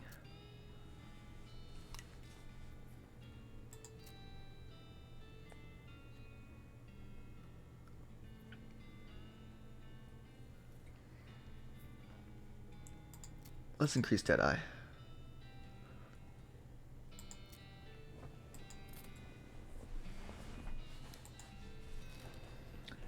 Now let's go to Fort Aldead. A rustling sound in the bushes draws your attention, and you decide to investigate, because that's what adventurers do. No matter how bad of an idea, it will probably turn out to be. The rustling turns out to be a goblin wearing, clown makeup, and practicing their cartwheels, and mostly failing. Eventually, they give up on tumbling practice and start repeatedly throwing a shiny metal ball in the air and catching it. I'm going to talk to it. Wow, hello? Hello, hi. What you two doing? I am to learning a juggle. It tosses its single ball up in the air again, but distracted by the conversation, misses the catch. Okay, but why? A clown becoming, joining the circus, far away to traveling, far to traveling, and then to popping. Ah, okay. I guess that makes sense, kind of. I cannot hornswoggle its ball. If a goblin that is also a clown is absolutely the last thing you want to deal with right now, I totally respect that decision. Yep. Fort Aldead. They're all dead. Or something. Oh, yep. You climb up into the watchtower and take a look around. Nice view from up here. Binoculars. You spot the unmistakable silhouette of a circus tent up north. Yikes. Circus.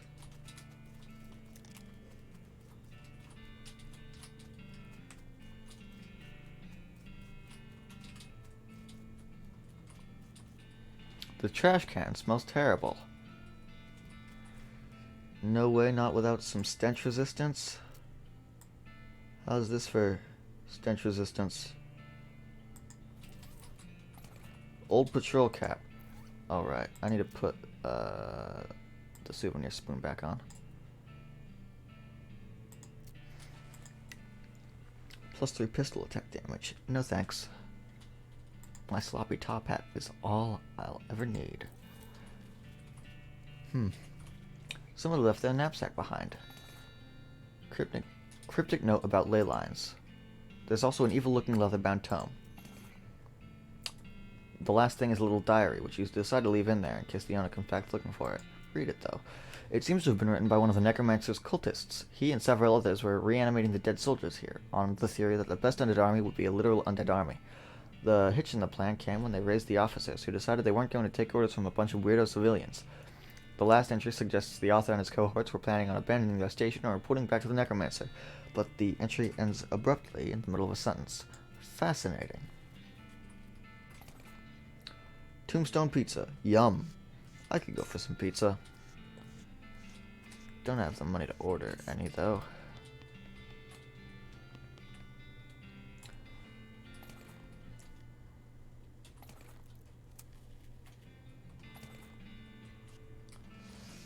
Resources. Nice.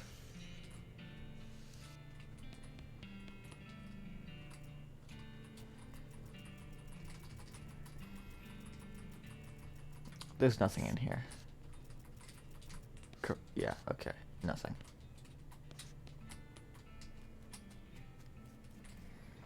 Okay, I need to go through here. Introductory Next Mex. This black-covered book, written in black ink or black paper, is a primer in the arts of southwestern necromancy, otherwise known as Nex-Mex.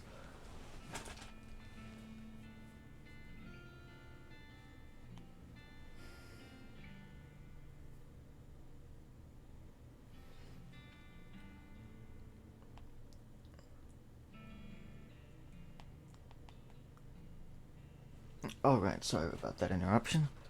I will learn some Nex-Mex. Oh wait, this seems like it's probably pretty dangerous. Are you sure you want to read it?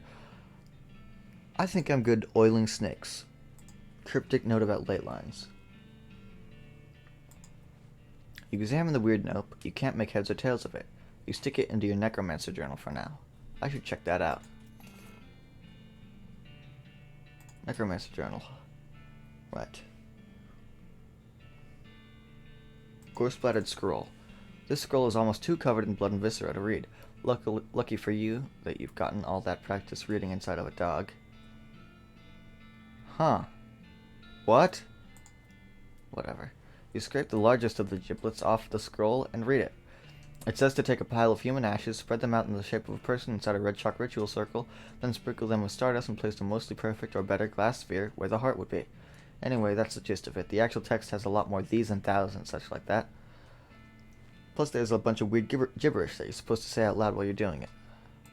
I've got human ashes.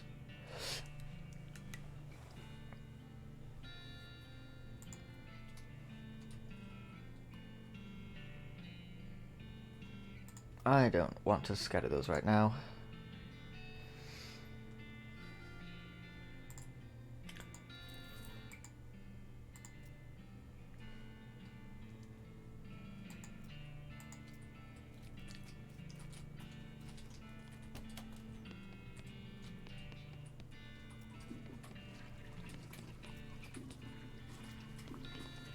Nice.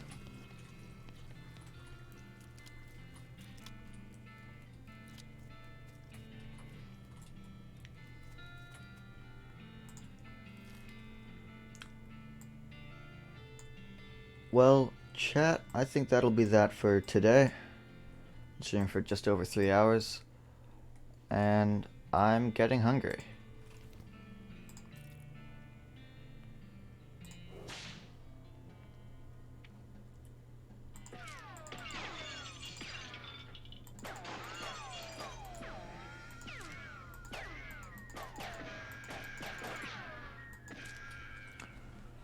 Have a good night, chat.